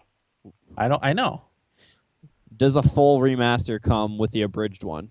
Oh yeah, that's what Corey said. I don't think they're going to have an abridged one. First of all, No. Optional. And that just makes too much sense. Why would they Just do that? click a box. What? Corey, you like abridged audiobooks too, don't you? I'm not Yeah. sure I've ever listened to or read an abridged anything. There's nothing worse than an abridged version of a book. It's like you don't have enough time to enjoy this full piece of art, so you're going to get the stripped down, cut down version of it. I don't think I would for the first time of anything. I would never opt for the abridged version. It would be like revisiting something I loved, just to But if you go in knowing that, then it's on you, right. Yeah. right? I just don't like that it exists, even abridged. You plebes. Dan Carlin brought up an interesting point on his Common Sense episode that finally came out for the first time. How is in that, by the way? 3 months. Not great. Not one of his better ones. Because it's been so long, he tries to touch on too many different things. Yeah. But he talks about He just finished the most recent hardcore history, right? yeah. So he always gets behind when that happens. Yep. And I think that's like 5 hours long or It's something. kind of a bad time to get behind in the world of politics. Yeah. Well, that's Yep. what he said. He's like, there's so much we need to talk about. But what? Will's got a fan in the chat. Hey, hey. He said JK. Yeah, we're all just JK. Sorry. No, he brought up the point of if one of the best things, instead of suggesting, because Audible was one of the sponsors, instead of suggesting another book he thinks you might like, he suggests going back and listening to a book you love. Yeah. And Audible, of course, has certain books read from more than one person, and you can choose who reads it to you. And he was talking about how interesting it is to hear the different narrators tell the story and how it changes the story in certain ways and Sure. subverts your expectations and your assumptions about It even changes like if you read a physical book and then listen to someone who reads the book to you. Yeah. 'Cause I've read Lord of the Rings countless times, and then I got all the audiobooks. It's a totally different experience. Yeah. Really. That's cool. I never thought of that. Eric, what are your thoughts on Interesting. abridged audiobooks?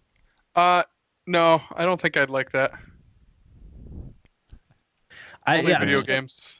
I'm just like books, especially like video games. Like I totally see your guys' point, but like if you don't have enough time to listen to a full audiobook, like you probably just don't even listen to it. Yeah, no, I Pick agree with something that. else that's shorter. But I would also say I don't fault it for being an option. Sure. I'm actually listening to. I started an audiobook this week.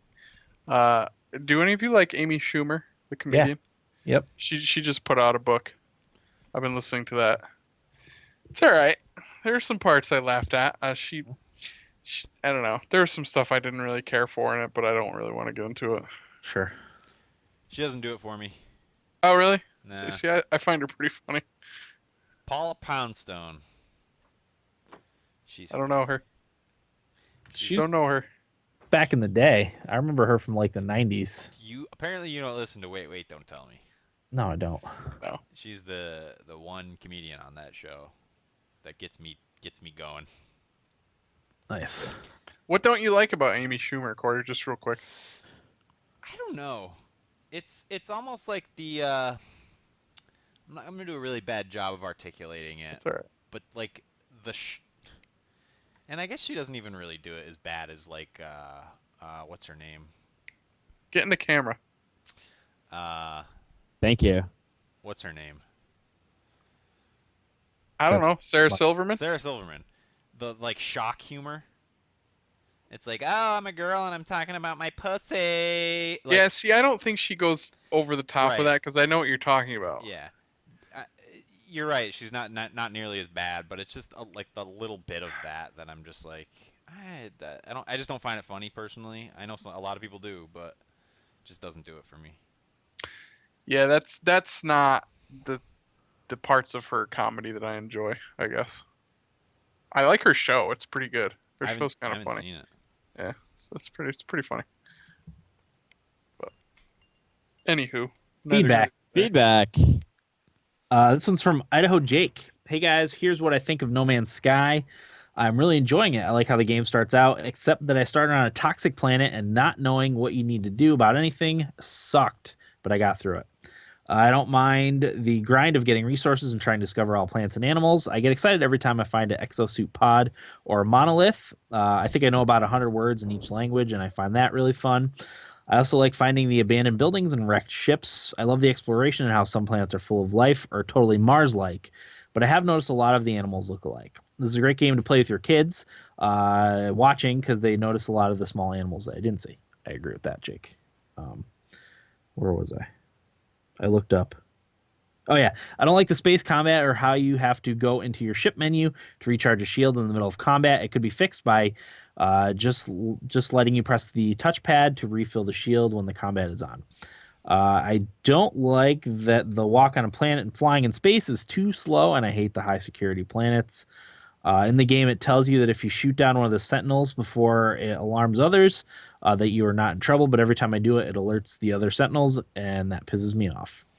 Otherwise, I love the mindless exploring, and I feel excited every time I am flying into a new planet and watch it unfold in front of me. This game is not for everyone, and I don't see Corey liking it for the same reason he doesn't like Fallout 4. I like to play it while listening to a podcast or my own music, or a podcast of my own music. Now for the Idaho Jake question of the week. What is a game that when you first played it, you didn't like it, but later tried it again and actually liked it? For me, The Witcher 2. I rented it when it first came out and didn't like it, but about 3 years later, I bought it at GameStop for like $10 and actually liked it. Well, that's it for me, so carry on. I got two immediate ones that jumped into my head. Go for it. Skyrim. Skyrim. Did not enjoy the first time I played through because I rushed through the story in order to have it finished for our review. Which is the worst part of the game. It's the worst part of the game. Yeah. Of course, once I backed off and sort of took my time and played it the way it should be played, it's awesome. Uh-huh. Another one, Terraria, a game that is now in my top 10 games of all time. I played it the first time and just didn't. I think it was even like right as Minecraft was breaking. It was early in that whole voxel thing, and I just didn't get it. But once people started talking about that kind of game, and Minecraft became this huge phenomenon, and then I just kind of gave it a minute. I was into it. Sure. Okay. What about you, Will? What was the question? Game that you played at first and didn't like, but came back to it later and ended up loving it. GTA 5 easily. You didn't go back and love it though. No, I actually hate GTA. I don't know. Game that I used to hate but ended up loving when I went back to play it. I'd have to look. We can come back to you. Probably Rocket League. You never went back, you bastard. No, you know I like Rocket League. Yeah, I don't know. I'll have to get back to you. Okay. Eric, do you have one? No, because I never go back. Oh, gotcha. Yeah. If I don't like it, I honest to God can't think of one time that I went back and played something that I didn't like. Okay. For me, it's Morrowind. I remember I got Morrowind on PC shortly after it first came out, and it was just too open for me. I was not used to that type of game at all. I just was totally confused on what to do. No idea, They just kind of drop you off and say, "Hey, go do whatever," Go do. It wasn't until it came out on Xbox that I bought it again, just because I think I had a lull in games that were out to play, so I bought it on Xbox, and I ended up sinking thousands of hours both into that version and the PC version, probably. That was a great game. I would say at least 1,000 hours between the two different versions. Oh, mine was Diablo 3, by the way. Diablo 3. Yeah. That's a good pick. I still got to do that. I got to get the expansion, and we got to do the playthrough. Corey, we've done so many playthroughs, like started them and just never. Me and you? Yeah. What have we started that we didn't finish? Final Fantasy Tactics was one Path of of them. Exile. Well, I'm still trying to figure out the Swiggy Woods video, and once we get the audio on that, we'll be good. We'll be good to keep going. And as I said, who knows how long the Pogo podcast will go? You know who's a big Path of Exile fan? Who? Chris Clue. Really? Loves it. I didn't care for that game. Yeah, it was okay. Yeah, we I never played it finished with did we? I played it with Finish Alex. it. We definitely finished it. Did we? Yeah. Is that free? Yeah, Totally Yeah. free. Okay. it's good for being free, especially. It's great. For me. Yeah, I guess, but I think Diablo 3 kind of ruined that for me. Sure. After playing that, I was like, Do you think part of it is the controller? no, I just didn't think it was good. Okay. No, I mean for Diablo. Do you think part of it was being able to like sit back and play with a controller on Diablo? No, I No. just think it's just that much better. Gotcha. Okay. Anything else? I don't believe so, Dan. What's next week? What do we got on tap Oh for yeah. next What's week? next week? I don't know. Deus Ex comes out next week. I doubt me and Will have enough time to play it. I'm gonna play it. Depends when we record. What's that? Depends when we record. Thursday, likely. I'm not allowed to I play it. will not be on next week, so Okay. I work Thursday night next week.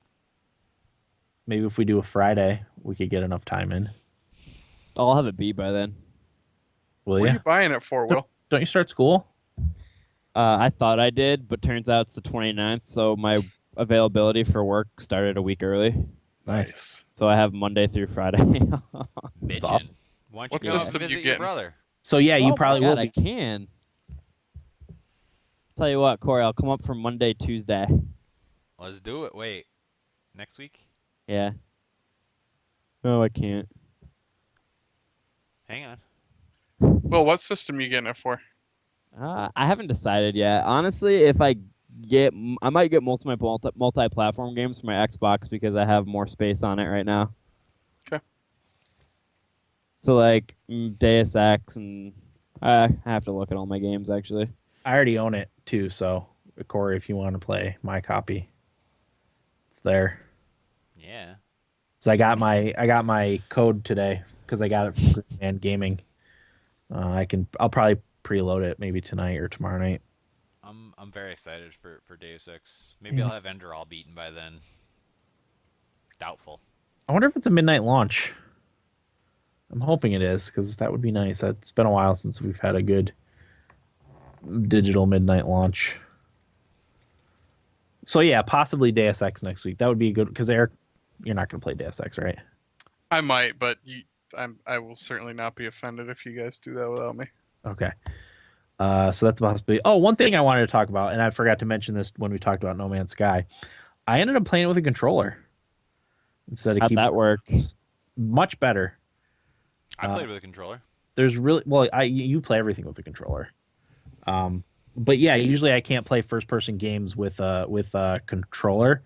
But I found it controls more like a Skyrim than like a first person shooter like BioShock, something like that, you know. So there's really no need for the precision of a keyboard and mouse because most of the stuff is like kind of auto aim anyway, especially like even if you're shooting critters with the laser.